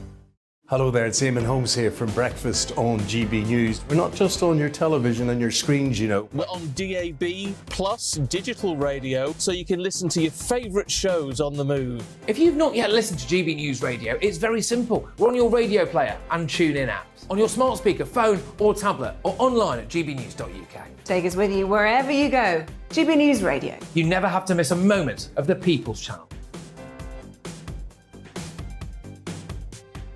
Join my show Farage, 7 p.m. till 8 p.m. Monday through Thursday, and there you will get opinion, analysis, debate, and I'll cover stories that nobody else dares to touch. You've been cancelled. Join the club. Oh my goodness me. And then for the last 15 minutes, talking pints. We're over a drink. We have a civilised conversation with someone. We very often disagree, but we do it in a grown-up way. Come and join me on Farage. Hello, I'm Simon Evans. Join me on GB News for Headliners at 11 p.m, where I'll be joined by two of the country's top comedians as we take a look at tomorrow's newspapers tonight. If it's a big story, we'll be covering it, I guarantee, but we'll also have some fun along the way. That's GB News Headliners at 11 p.m. We won't put you to sleep, unlike some of the other paper review shows out there. So join us, 11 p.m, 7 nights a week.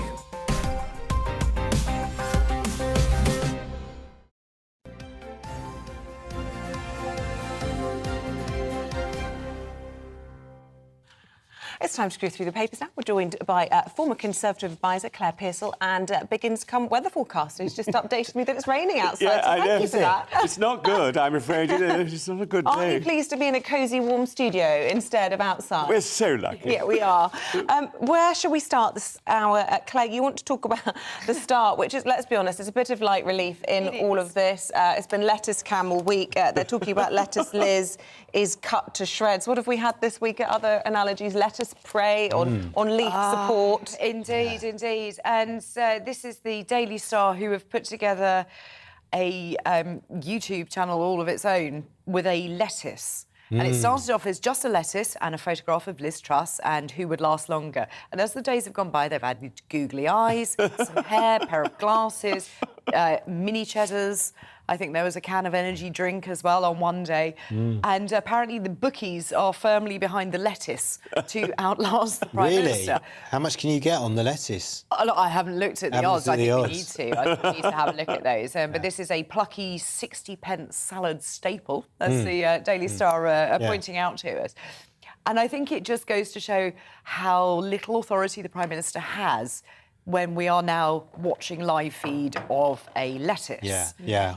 Quite divisive as well, because she was a Remainer and he voted Leave. Oh, dear, oh dear, oh dear. You are the king So of many dad jokes. I've never met anyone who can do them so These are well. dad jokes, Yeah. aren't they? They really are. But I think we needed a little bit of light entertainment, and I do feel very sorry for Liz Truss, but Yeah. I do quite like the Also, googly-eyed just lettuce. very quickly in the corner, they're also mentioning this korma. curry. Yeah. Yeah, the curry that I looked don't know like if- Boris Can you Johnson. hold that up? Because otherwise our viewers who are watching won't Yeah, see let's it. see And if we can those get who it are to sit, listening on yeah. the radio, you do Yeah. your best description of a spaghetti Yeah, dinner there we that go. looks like This Boris is Johnson. in the top You're gonna corner have to here. zoom in, I don't know. This one there, or 9. There you go. Yeah, it's a bit there you go. difficult to see there. Yeah, a bit difficult to see, but there's essentially it was someone spotted curry, a isn't it? curry. Yeah, Oh, sorry. came out and it looked like Boris Johnson apparently with the. Looks a bit Trump-esque, the if you rice. ask me. Yeah, No, rice The hair. rice is the hair. It's the orange tan. And it that's, says, "I'm enjoying a Pilau talk on Return by Bozo." And this is what apparently. politics has been reduced to. This is like food stuff. Do you know what, though? We need a laugh. Honestly, I can't remember a time like it. And if we haven't got humour, what have we got? You know, as a Absolutely. nation.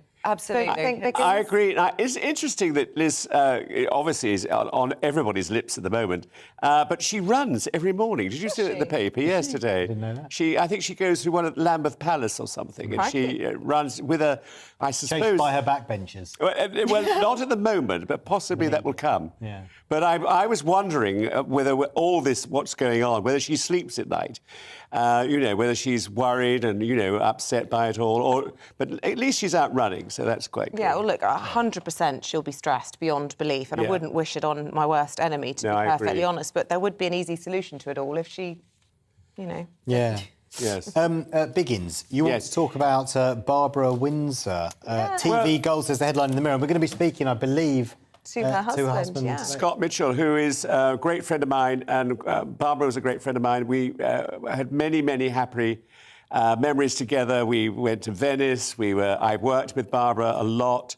And Scott has written this wonderful book. Oh, look, there you are. In Venice, yes. Is that the Gritty Palace that you're stood outside? It is. Very nice. That's we weren't staying there. We were staying just down the road in a very nice hotel. But we had a wonderful time, and Barbara had the most wonderful sense of humour and laugh, and we did laugh a lot. And it's sad because I keep thinking I must ring Barbara and tell her something, and she's not there anymore. But luckily Scott is. But the book is wonderful, and it's a very truthful book. It's something, that he hasn't held back. And, he went through really bad time towards the end. Yeah. When dementia is a terrible thing, and he went through it with her brilliantly. Claire, what's it been like in the green room listening to Biggins and Scott chatting? I tell you what, I mean, it's such an interesting life, and you hear all the... And then Biggins keeps then apologising for name dropping, and it's like, no, I want to know. I want to know. I just passed quickly. I ran during the break to the loo, and I just heard, well, we were on a yacht one weekend. And I thought, oh, right, OK. My Biggins life is having a so ball. dull in comparison to these stories. It is not dull, but you do want to talk about a spam comeback in the mail. Yes. I mean, just in the cost of living crisis. So this is the annual Waitrose Food and Drink Report, which is looking at what people are buying and how they're saving money. And spam, including spam fritters, are making a comeback. Quite interested in beef shin as well. Beef shin apparently is. And fish heads. Fish heads. Fish For the love heads of God. to making curries. And I think there's quite a lot of us that will be sitting there going, no, this is not great. But of course, times are hard for people, and if you're going to get a meal for a family with what's some wrong with nutrition, tuna? Good old-fashioned tinned. I understand, non-perishables, but what's wrong with a bit of tinned salmon? Or why? I don't disagree with you, but I so anti-spamist. She's really anti. Is that a taboo thing? It reminds me of school liking... dinners of the 1980s, and I can smell it now. I just think and meat it's in a horrendous. can. Meat in a Except can. I love corned beef. Oh, right, OK. Yeah, corned beef sandwiches. Oh, with a bit of mustard. divine, absolutely divine. What would you have with that? A bit of mustard or Bit of mustard, tomato. white bread, brown bread? Oh, white. White. Has to be soft white bread. Soft white bread, lettuce, or a bit of... No, too healthy. But that's also, it's interesting you're saying white bread, because apparently shoppers are now shunning the artisan loaf in favour of a white sliced loaf. Because it's cheaper. Because it is cheaper Yeah, and will it is last cheaper. longer. And I think that's now what people are looking for. So all of those markets selling artisan loaves at sort of £6, that's now got to change. Although those sort of sourdoughs, they do last forever. I know white bread lasts forever as well because it's full of sugar.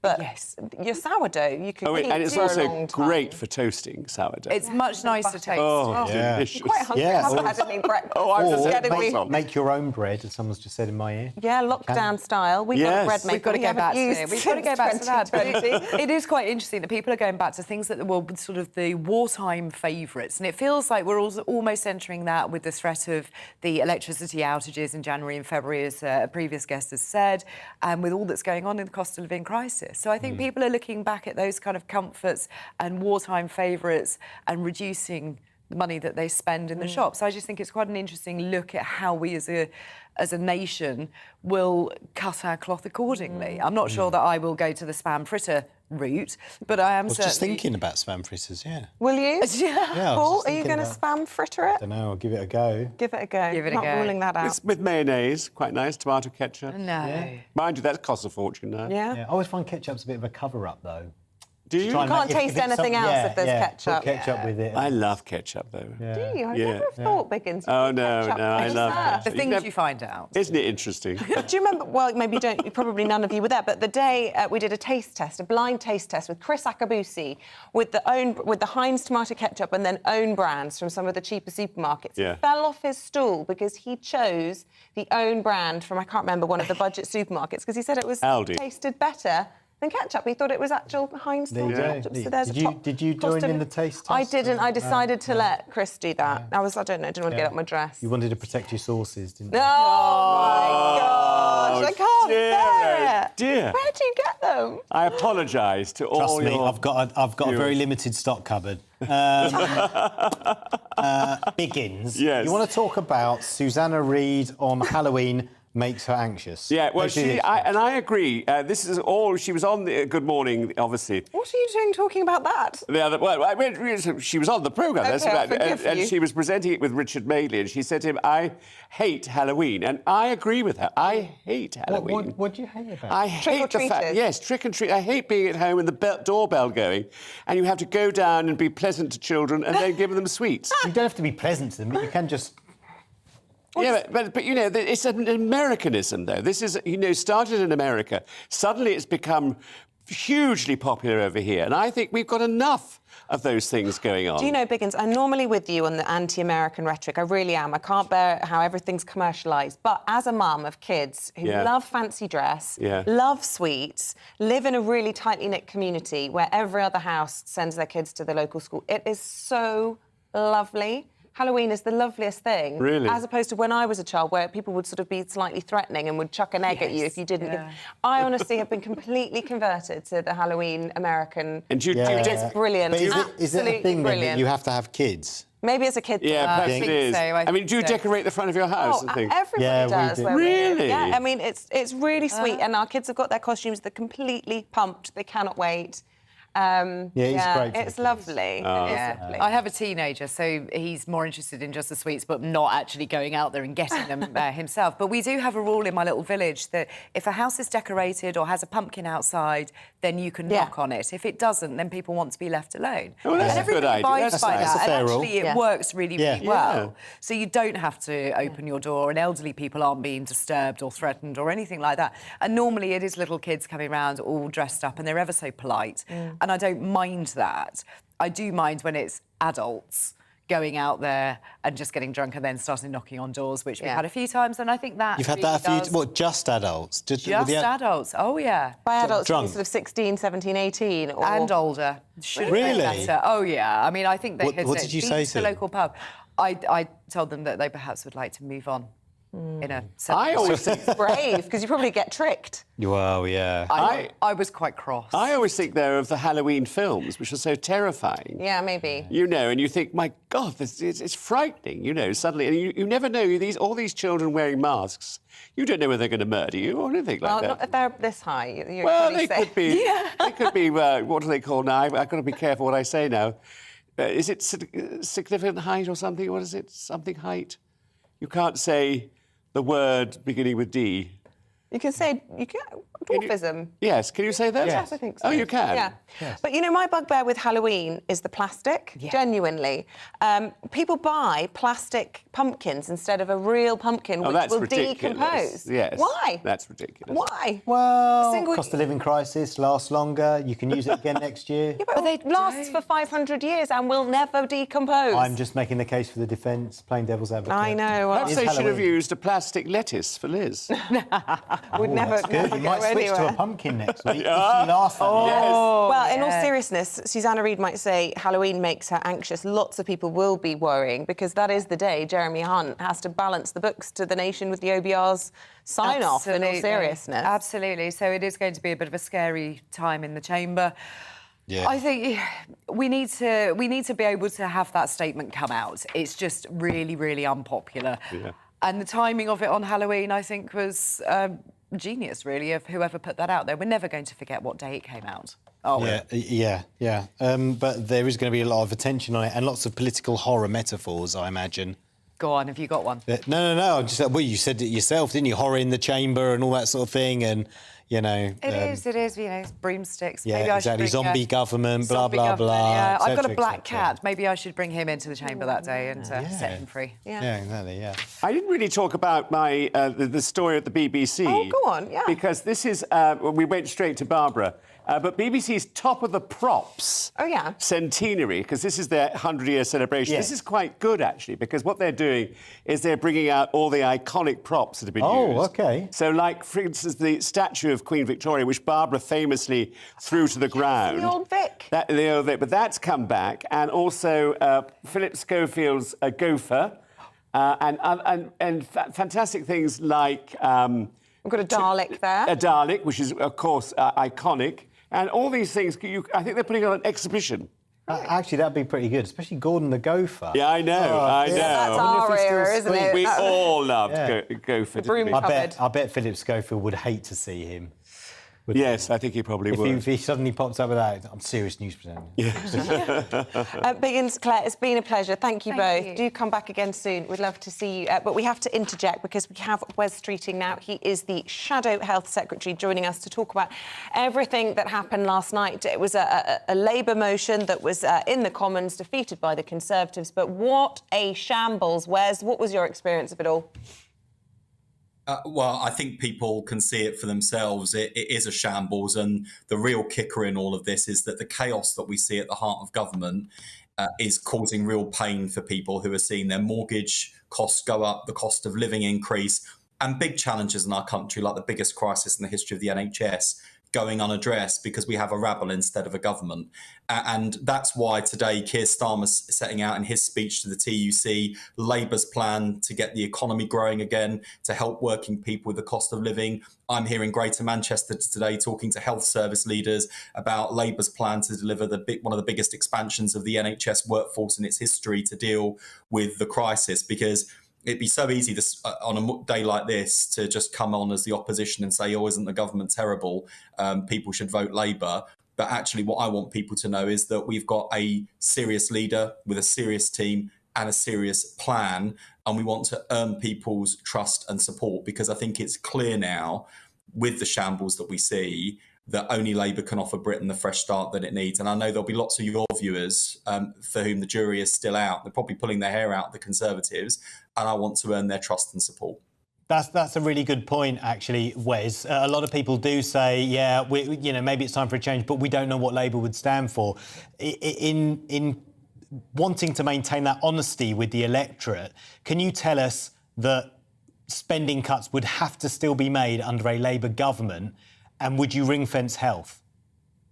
Oh, so the thing that's keeping us awake at night is we know that the worse the situation is that we inherit, the harder the choices will be. Rachel Reeves has talked about, our Shadow Chancellor has talked about the importance of protecting NHS, schools, policing. And let's bear in mind, no one was talking about spending cuts until that kamikaze budget, which is another reason why I think the public's angry, we're angry. What we are saying is that where difficult choices need to be made, let's look at where we're spending and let's look at how we're raising money. So, for example, why is it that Rishi Sunak wrote off £12 billion worth of fraud against the government instead of going after the fraudsters? Why is it that there is £13 billion of wasted money on defence procurement, including around £5 billion where the contract was cancelled, and we didn't even get anything to show for the money. So absolutely going after value for money in terms of how we spend, and then look at the difference in terms of the choices we would make in raising money. So we've called for the government to go further in terms of the windfall tax on the excess profits of big oil and gas. My plan to expand the NHS workforce we pay for by cancelling non-dom status for very wealthy people who don't pay their fair share of tax. And what a contrast with the Conservatives, whose first and last resort seems to be picking the pockets of working people and hiking up taxes for everyone, when we should be asking people with the broadest shoulders. But I don't pretend to your viewers for a minute that we are not going to have hard choices if we win the next general election. And my anxiety at the moment is the worse this government is, the harder our challenge will be. Well, look, you know, you talk about wanting to earn people's trust and support, but you'll also have to earn the trust and support of the markets. And Conservative MP Crispin Blunt saying this morning that your economic plan would indeed spook them. You would be relying on either a high-tax economy, or you've got to admit that you, the Labour Party, will have to make spending cuts. Right. Well, here's the question for your viewers. In terms of who you trust, do you trust Crispin Blunt, a Conservative MP who was cheering the kamikaze budget, or do you trust the chairman of Tesco, who was saying only last weekend that when it comes to a plan for economic growth, there's only one team on the pitch, and that's Labour? And when it comes to financial stability, I mean, honestly, Conservative MPs have lost their credibility to talk about this now. We would not be circumventing the financial institutions that underpin our country, like the Bank of England and the Office for Budget Responsibility, in the way that the Conservative Party has. So I think that, you know, businesses are increasingly looking to Labour as a serious team with a plan. The markets, I think, are increasingly looking to Labour. Other countries around the world with whom we want to do trade, certainly the diplomats I was speaking to at Labour conference recently were saying, when do you think a general election is? When do you think you guys will be in? How much longer can this government stagger on? So I think people are looking to Labour because we've got an industrial strategy that will provide certainty for business and a stable environment for investment, because we have that serious economic plan, which Rachel Reeves has been setting out and Keir Starmer's going to be talking about today. And that's so important on a day like this. The reason Keir and I are out today making positive arguments about our plan is because we want people to know there's a credible alternative and that we're not just sitting here with our feet up complaining about the government and resting on our laurels. We've got a lot of work to do and we'll have a difficult job in government, and I hope that more and more of your viewers will look to Labour and put a bit of faith in us and give us a chance and give change a chance, because at the moment the big risk for the country isn't change with Labour. Just very quickly, Wes, because we're running out of time. Suella Braverman and Liz Truss reportedly fell out over migration policy. One wanted to be tougher on immigration. The other one was saying Liz Truss was arguing that, you know, we need to have more migration to try and plug the unfilled vacancies in the economy. Big problem with recruitment in the NHS. Would you support then more migration to fill those gaps in the NHS? So this is why I'm setting out a plan for more training and the expansion of our homegrown workforce, because we've, you know, the health secretary basically said last week when challenged on nurses' pay and nurses going on strike and leaving the profession, she said, well, if nurses want to go and do something else, we can recruit people from overseas. I mean, basically saying don't let the door hit you on the way out. Well, it sounds like you're in disagreement with your shadow chancellor, Rachel Reeves, who said she absolutely would be in favour of importing more talent to try and prop up organisations like the NHS. So Britain should always be a destination for global talent, but I don't want us to be over-reliant on immigration to tackle things like the NHS workforce crisis. The NHS will always have a diverse international workforce. I think that's a strength. But we're turning away straight-A students from medicine places at university, not because they're not good enough, but because the places aren't there. So my plan to double the number of medicine places at university would develop homegrown talent, reduce reliance on people from overseas, which, by the way, is also ethically the right thing to do by those countries who need their own doctors and nurses, and we keep on nicking them because we can't be bothered to train our own grown talent. This is crazy. And of course, we'll manage all of this through a serious points-based immigration system so that people know the rules, will enforce the rules, and people can have confidence in our immigration system again. Yeah, OK. Wes, really good to talk to you this morning. That's a very trendy background. I think that's the trendiest background I've seen for a political This is not my background, by the way. I'm from Salford, so yeah. I mean, some of these pictures represent the government when you look at the horrified faces. Come on now. Look, it's been lovely to talk to you, Wes Streeting, Shadow Health Secretary. You've got to leave it there. Thank you very much indeed. At home, stay with us. We'll have more on the chaos in Westminster after this quick break.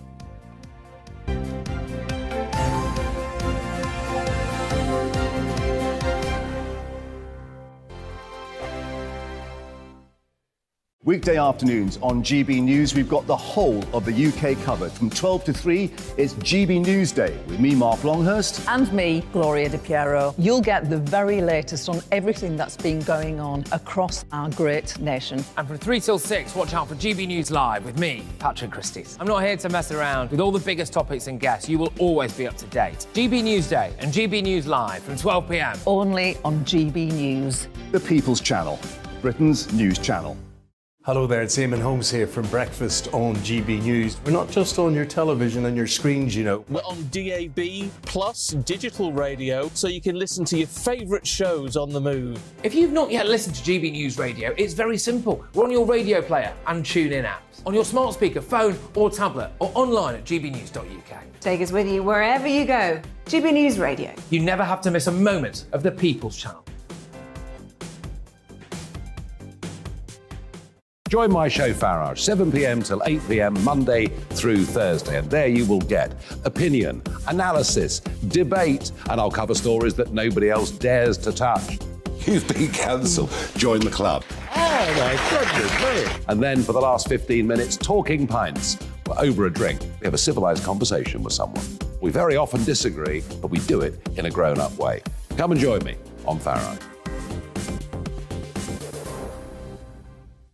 Hello, I'm Simon Evans. Join me on GB News for Headliners at 11 p.m, where I'll be joined by two of the country's top comedians as we take a look at tomorrow's newspapers tonight.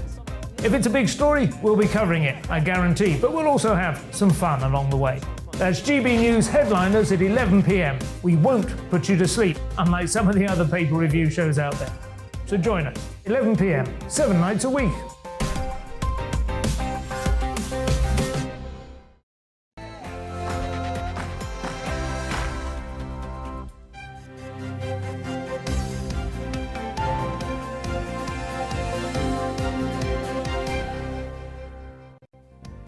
Truss's government's on the brink as the Home Secretary is replaced and MPs scuffle in the lobby. Good morning, it's 9:02. It's Thursday, the 20th of October. You're watching and listening to Breakfast on GB News with Isabel and Paul. Your top story this morning then, Suella Braverman's out as Grant Shapps, steps in as a Home Secretary. It's the second senior cabinet switch in Truss's government in less than a week as 7 MPs publicly call for her to quit. Manhandling and madness. Therese Coffey and Jacob Rees-Mogg are accused of bullying Tory MPs over a fracking vote, causing chaos in the Commons and confusion over whether the Chief and Deputy Chief Whip had resigned. A long time coming. After 8 years of investigations, an independent inquiry into child sexual abuse will finally be published today. However, former police detective and sexual abuse whistleblower Maggie Oliver says it's not worth the paper it's written on. And sharing his memories of his late wife, Dame Barbara Windsor, we're joined by the actress's widower, Scott Mitchell, as he releases a book about their life together. Remember, you can drop us a line, get involved in the conversation. Lots of you have been doing so this morning. It's been good to hear from you. Keep them coming in. You can drop us a line, gbviews at gbnews.uk, or tweet us at gbnews.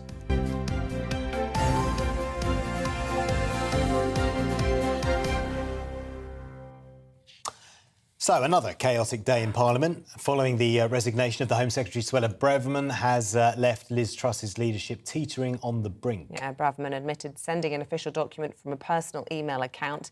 In a letter to the Prime Minister, she wrote, "I sent an official document from my personal email to a trusted parliamentary colleague as part of policy engagement and with the aim of garnering support for government policy on migration. This constitutes a technical infringement of the rules. Nevertheless, it is right for me to go."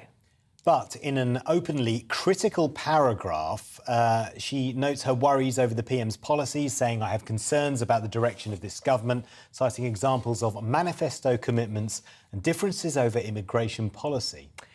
Well, this discord then continued into the evening, where a botched confidence vote on a fracking ban saw accusations that Conservative MPs were being manhandled and bullied into voting with the government. If we want to stand up against bullying in this House of our staff, we have to stop bullying in this chamber as well, don't we?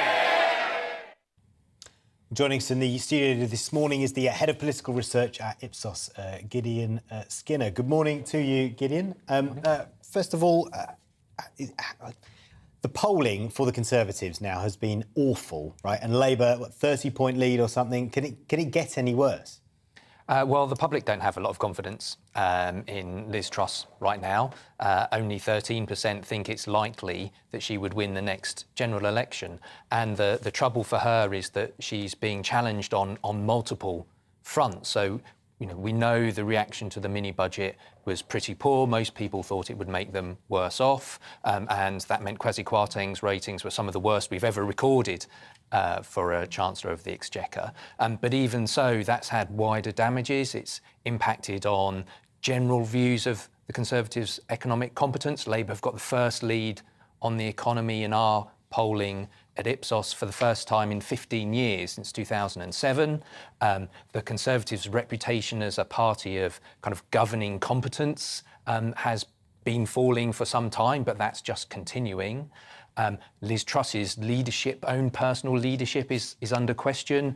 Dissatisfaction with her has doubled. We've never seen a Prime Minister's ratings get so low so quickly in our ratings. And they're facing a stronger opponent in Labour, they still haven't totally persuaded the public, but there's a lot fewer doubts about Labour than there have been since they were in opposition. Gideon, I want to talk about polls in particular because, we're talking about the polls every single day at the moment, almost in an unprecedented way. It shows really the extent of the sort of turbulence that's going on, that people want to get a sense of what the mood is in the public. And having seen the reputation of polls being somewhat trashed in recent years, we're seeing a resurgence, and I suppose it's impossible to overstate how important many of these findings are, because they will influence the decisions of parties of whether they want to go for a general election, decisions of whether they want to topple a Prime Minister at a time where they've already gone through several of them. I mean, these findings, however unfavourable they may be to the Conservative Party, actually are very politically significant, aren't they?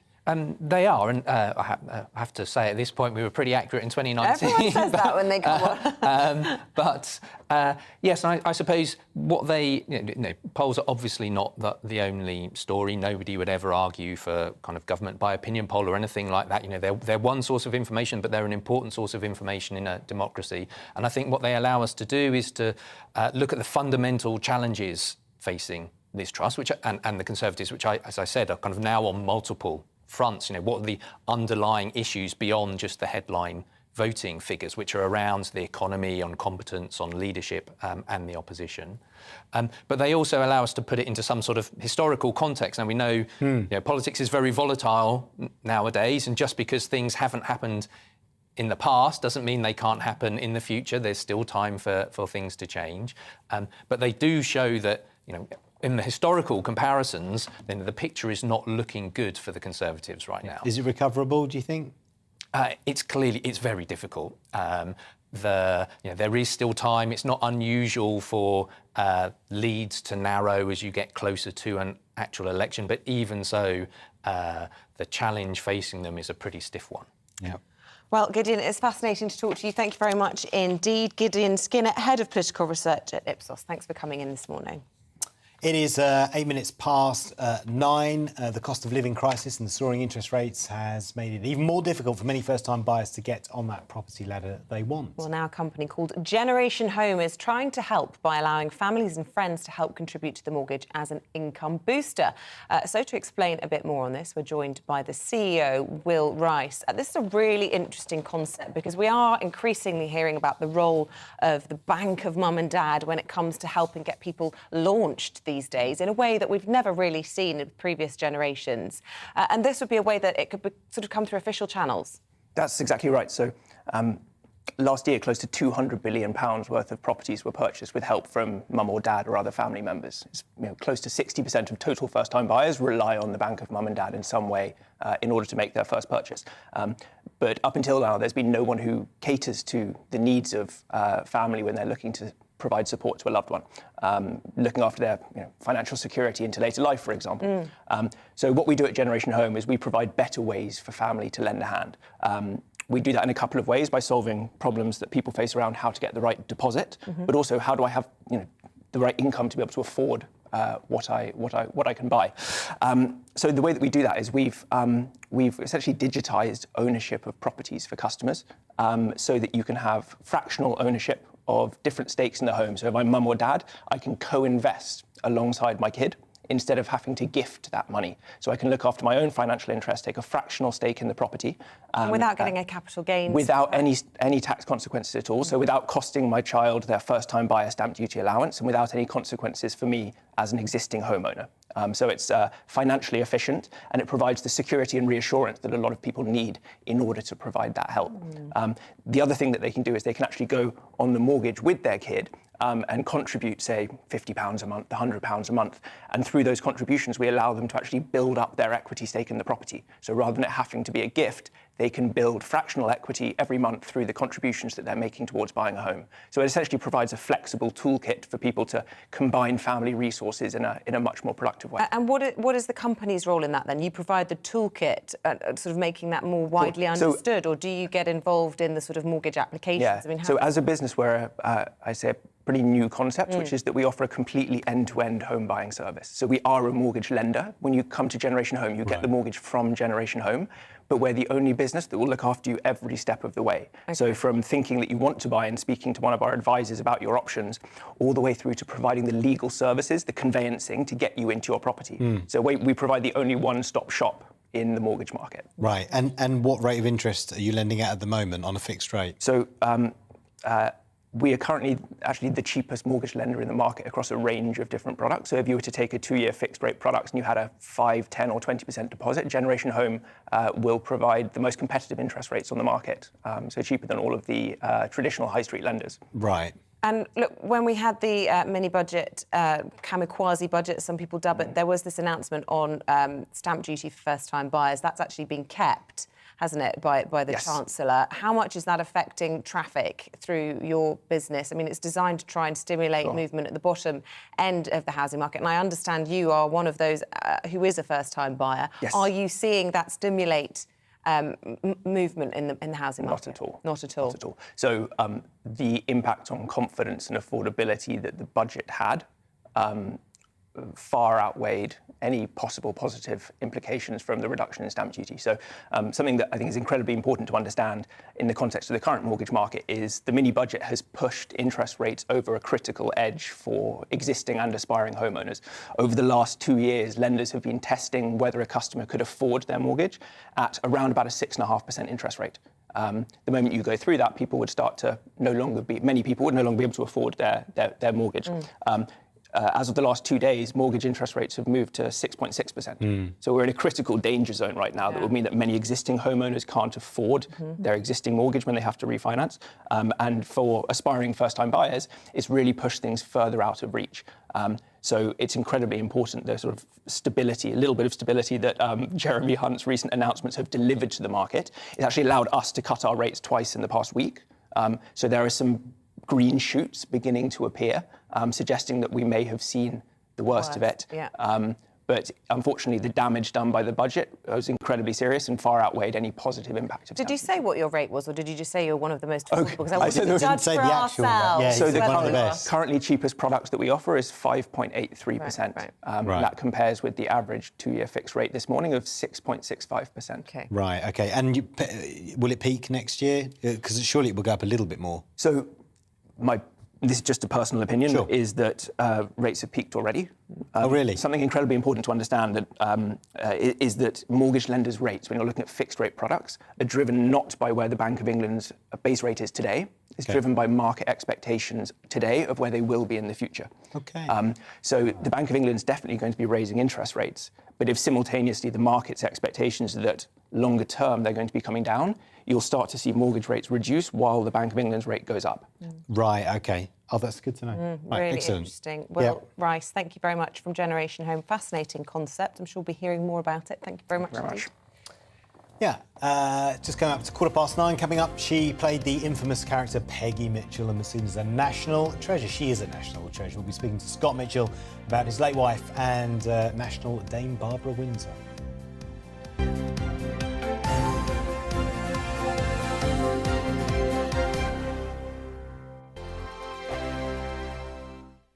Weekday afternoons on GB News, we've got the whole of the UK covered. From 12 to 3, it's GB Newsday with me, Mark Longhurst. And me, Gloria Di Piero. You'll get the very latest on everything that's been going on across our great nation. And from 3 till 6, watch out for GB News Live with me, Patrick Christys. I'm not here to mess around with all the biggest topics and guests. You will always be up to date. GB Newsday and GB News Live from 12 p.m. Only on GB News. The People's Channel, Britain's news channel.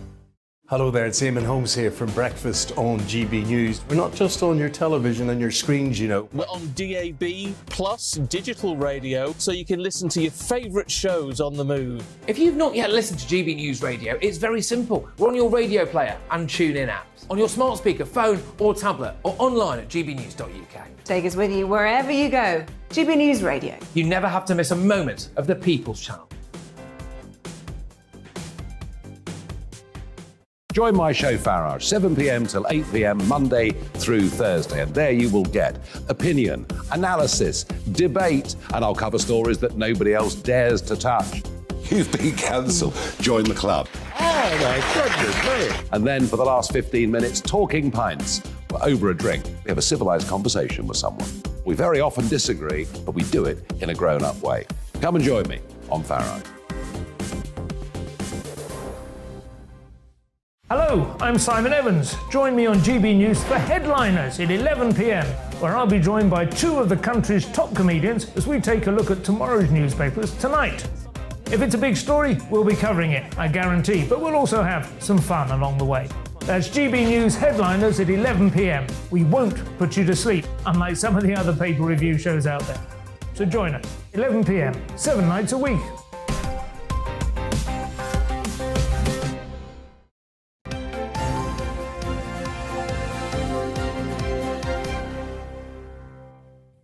Welcome back. She was the legendary British actress who graced stage and screen for 60 years, playing the infamous landlady Peggy Mitchell. Well, Dame Barbara Windsor passed away in December 2020 following a 6-year battle with dementia. But her widower, Scott Mitchell, is determined to remember the good times they had before Barbara fell ill. Scott joins us now to talk about his new book, By Your Side, which pays tribute to Barbara's legacy. Scott, thanks for coming in to speak to us about this. Pleasure, pleased to be here. First of all, how is life without Barbara? Life without Barbara is, I'd say, a lot duller, however you look at it. I think the world is a lot duller without Barbara. She really was an incredible lady, and I don't just say that because she was my wife and partner of 27 years. I say that because she was special, and most people that would have met her will tell you she had this incredible way about her that just, she loved people. She loved other people. She loved finding out about other people. She always tried to look on the bright side if she could, even when she was going through incredibly difficult situations in her life. But I miss everything about her. Listen, we spent the whole time together. Yeah.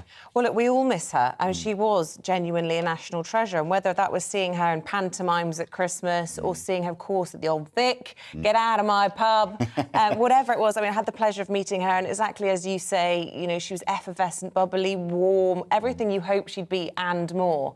But as we all know, those last few years really, really difficult and really sad, really, seeing her decline through dementia. But you wanted to write this book not only to, I suppose, as a series of love letters paying tribute to her, but also to relate to other people, to explain how hard it was to navigate that period in your lives. Absolutely. I mean, listen, anyone who has ever had the experience of watching a loved one have dementia, Alzheimer's, it is the most painful thing that you'll most likely ever go through in your life, and the most challenging thing that you could ever go through.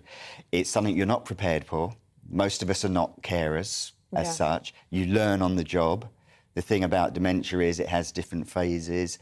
It keeps changing. So literally you're learning, you're reacting in the moment. You can go along fine for a little while and then suddenly something will happen and you think, we're in a new stage of this now. And it is hard, and you feel very powerless. This is the problem, you feel very powerless. You're watching this person slowly disappear in front of you. You can see their confusion. You can see their fear and terror at times, and really all you can do is be there in those moments. Yeah, I can only imagine how difficult that was for you. We just saw some pictures of you standing outside. I think we might see it again in a minute. Pictures of you standing outside Downing Street with Barbara with a sign that said "Fixed Dementia Care." Absolutely. That was back in 2019 when the last Prime Minister had just come into office. And that was all to do with social care, in actual fact, at that time, and general research funding for dementia, which is way behind, unfortunately, a lot of the other funding that the illnesses get. Don't get me wrong, none of us want any of the illnesses, of course we don't. But we have to remember, dementia is literally the #1 killer in our country now. 1 million people have it. 1 in 3 people born today will get it. It costs the economy $26 billion a year. Now, we're talking about a big effect on our society. So it can't be kicked into the long grass any longer, I'm afraid. My grandmother declined and had dementia in the end, and we all saw it in the early stages, but she didn't want to admit it. She was ashamed of it. I mean, maybe she was scared by it. And I saw that in your book, you've written about that with Barbara as well, that for the first few years, she was very much in denial. And I suppose you were her younger man, her toy boy. That must have made it harder as well for her, that she didn't want you to be worrying about her in all of that. How hard was that 4-year period when she was, you know, trying to pretend everything was okay when it really wasn't? It was really difficult because, I mean, for the first 4 years, no one knew about it. Literally a handful of people knew about it. And of course, the thing about Barbara, as it was progressing and the symptoms were starting to show more with her repeating herself or getting a bit vague, the thing about her was when you went out into the street, people gravitated towards her. Everyone wanted to talk to her, and she wanted to talk to everyone as well. So it was getting very hard. So what we had to do was, between her agent and myself, was very carefully pick what she did so that she wouldn't be exposed. Let's say live interviews would be a vulnerable area for her where she could repeat things. So it was very difficult, but when we did go public, it had an amazing effect on the dementia world, which they told us about, and they called it the Barbara Windsor effect. And we're looking at pictures of her there with Biggins a moment ago, and he was paying tribute to her this morning. He was talking about a trip you guys all went on to Venice together. What were they like together? Because Biggins is a regular on the show. There he is. I mean, he's trouble, but Peggy's got a wicked glint in her eye as well. Yeah, I know, Peggy, and with Barbara an even bigger glint. I mean, Biggins and Barbara together were absolutely hysterical. They were very funny. They were always sending each other up. They were always kind of being playfully nasty to each other, and they just looked very funny together. You know, you've got this great big tower in Biggins and 4'10" Barbara, and they were just a joy. And of course, when the public saw them together as well, it was like a double whammy. So they were great friends. They'd been friends for many years, and all my only memories of those two together is laughing. Well, and Biggins was saying he still often feels like he just wants to pick up the phone and have a chat to Barbara. Do you feel like that? You know, you day to day still looking for her in your life? Yeah, I do. Do you know something? It's the middle of the night sometimes. I wake up and I just go, is she okay? Because I went through that last phase of the last few years where I couldn't sleep properly because I was so worried she'd get up and fall or do something, and I still do it at times now. And it's really difficult. How do you manage that grief? Because for some people, they don't get closure on grief. It will always be there. It's a case of managing. Yeah, I think, look, it's not quite 2 years. I by no means think I'm over my grief. I'm still processing my grief. Some days I can talk about her in the most wonderful terms. I'm happy. And then sometimes when I think about that happiness and who she was, I can just suddenly start crying. Because she's not there. And, you know, the thing that we all find in grief is the acceptance that they're not coming back. You've had that final conversation. You know, that's the difficult part. But it's okay to feel that way, isn't it? Absolutely. And I talk about it a lot. I have no concerns about if I need to cry, I cry, and I don't care who's around. Or who I'm talking to. It's just part of the grieving process. Well, we all miss Dame Barbara Windsor. We can only imagine how much you must miss her. Good luck with the book. I've seen it being serialised everywhere, so I don't have any doubts it's going to do really well. My Life Loving Barbara Windsor, out in books at the moment. By Your Side, it's called. Thank you so much, Scott, for coming in. Absolutely. And it's a lot of fun as well. It's not just about dementia. Sure, wasn't it? Always laughing and always naughty, and that's great to hear that. Thank you. Yeah, it is. Thank you, Scott. Pleasure. Right, that's almost it from us. Yes. Well, it will be Stephen and Anne back from 6 tomorrow. Or is it Stephen and Ellie tomorrow? I think Anne's away. And Tom Harwood up with the briefing straight after this. Good morning, I'm Alex Deakin with your latest weather update from the Met Office. We switched things around a bit today. It's still going to be pretty mild, but it won't be as windy. There'll be outbreaks of rain in the east, whereas yesterday's rain across the west has disappeared and it's generally looking drier and brighter here. Still got low pressure down to the southwest, and it's these weather fronts that have been marching northwards, providing some heavy downpours through the night. Still moving slowly across Scotland, so a wet start here and more rain coming into the southeast this morning. That's also going to be quite heavy at times, spreading into East Anglia and up towards Lincolnshire. Some of that rain at times getting into the Midlands, but I suspect much of the West Midlands will be dry, and skies brightening for Wales, South West England and Northern Ireland. Certainly a much cheerier day compared to yesterday, and it's pretty mild wherever you are. Temperatures in the teens, high teens in the south with a bit of sunshine. But obviously it's not going to feel very mild across the east with that rain, which is likely to spill back into parts of northeast England this evening and back into parts of eastern and southern Scotland overnight. And still some of that rain could be on the heavy side. The wind's a bit lighter today, but they will pick up again tonight as further bands of showers drift northwards up from the southwest. But the winds are always coming up from the south, so again, it's going to be fairly mild as we start tomorrow morning. Now, some spots will start with a bit of sunshine, but be prepared for showers tomorrow. Heavy showers initially over Wales and southwest England, but spreading slowly northwards. The rain kind of lingers across northern Scotland throughout the day. Some brighter spells for southern Scotland and eastern England, where there won't be as many showers. So a drier day to come tomorrow across East Anglia and Lincolnshire. But even here, late on, some showers will move in. The showers will be zipping through on a fairly brisk breeze, and it's still going to be pretty mild with temperatures above average, mostly in the teens. High teens again across the south. That mild theme continues through the weekend and into next week. There'll be some showers this weekend, heavy ones on Sunday, but some sunshine too. Hello there, it's Eamonn Holmes here from Breakfast on GB News. We're not just on your television and your screens, you know. We're on DAB plus digital radio, so you can listen to your favourite shows on the move. If you've not yet listened to GB News Radio, it's very simple. We're on your radio player and TuneIn apps, on your smart speaker, phone or tablet, or online at gbnews.uk. Take us with you wherever you go. GB News Radio. You never have to miss a moment of the People's Channel.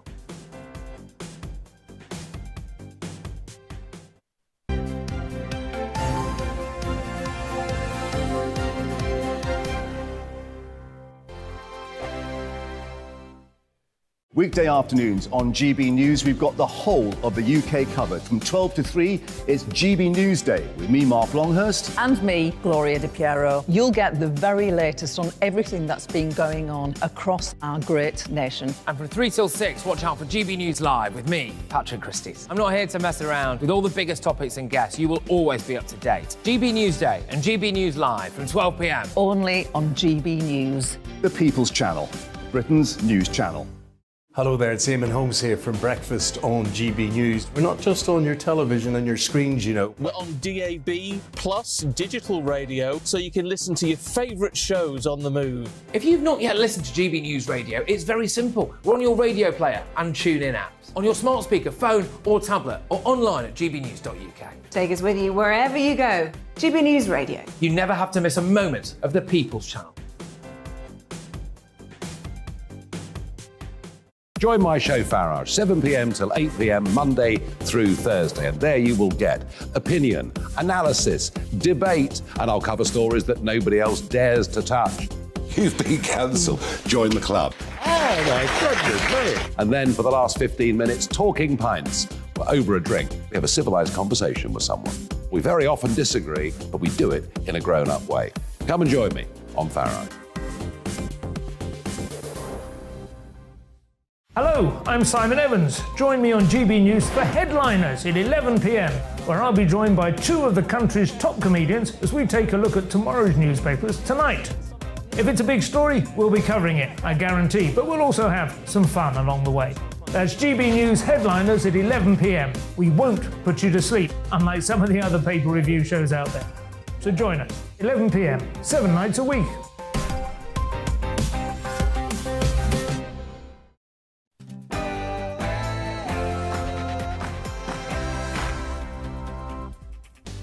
Good morning and welcome to The Briefing with me, Tom Harwood, here on GB News. Today we're going to explore what on earth the government is up to and, frankly, whether we still have a government.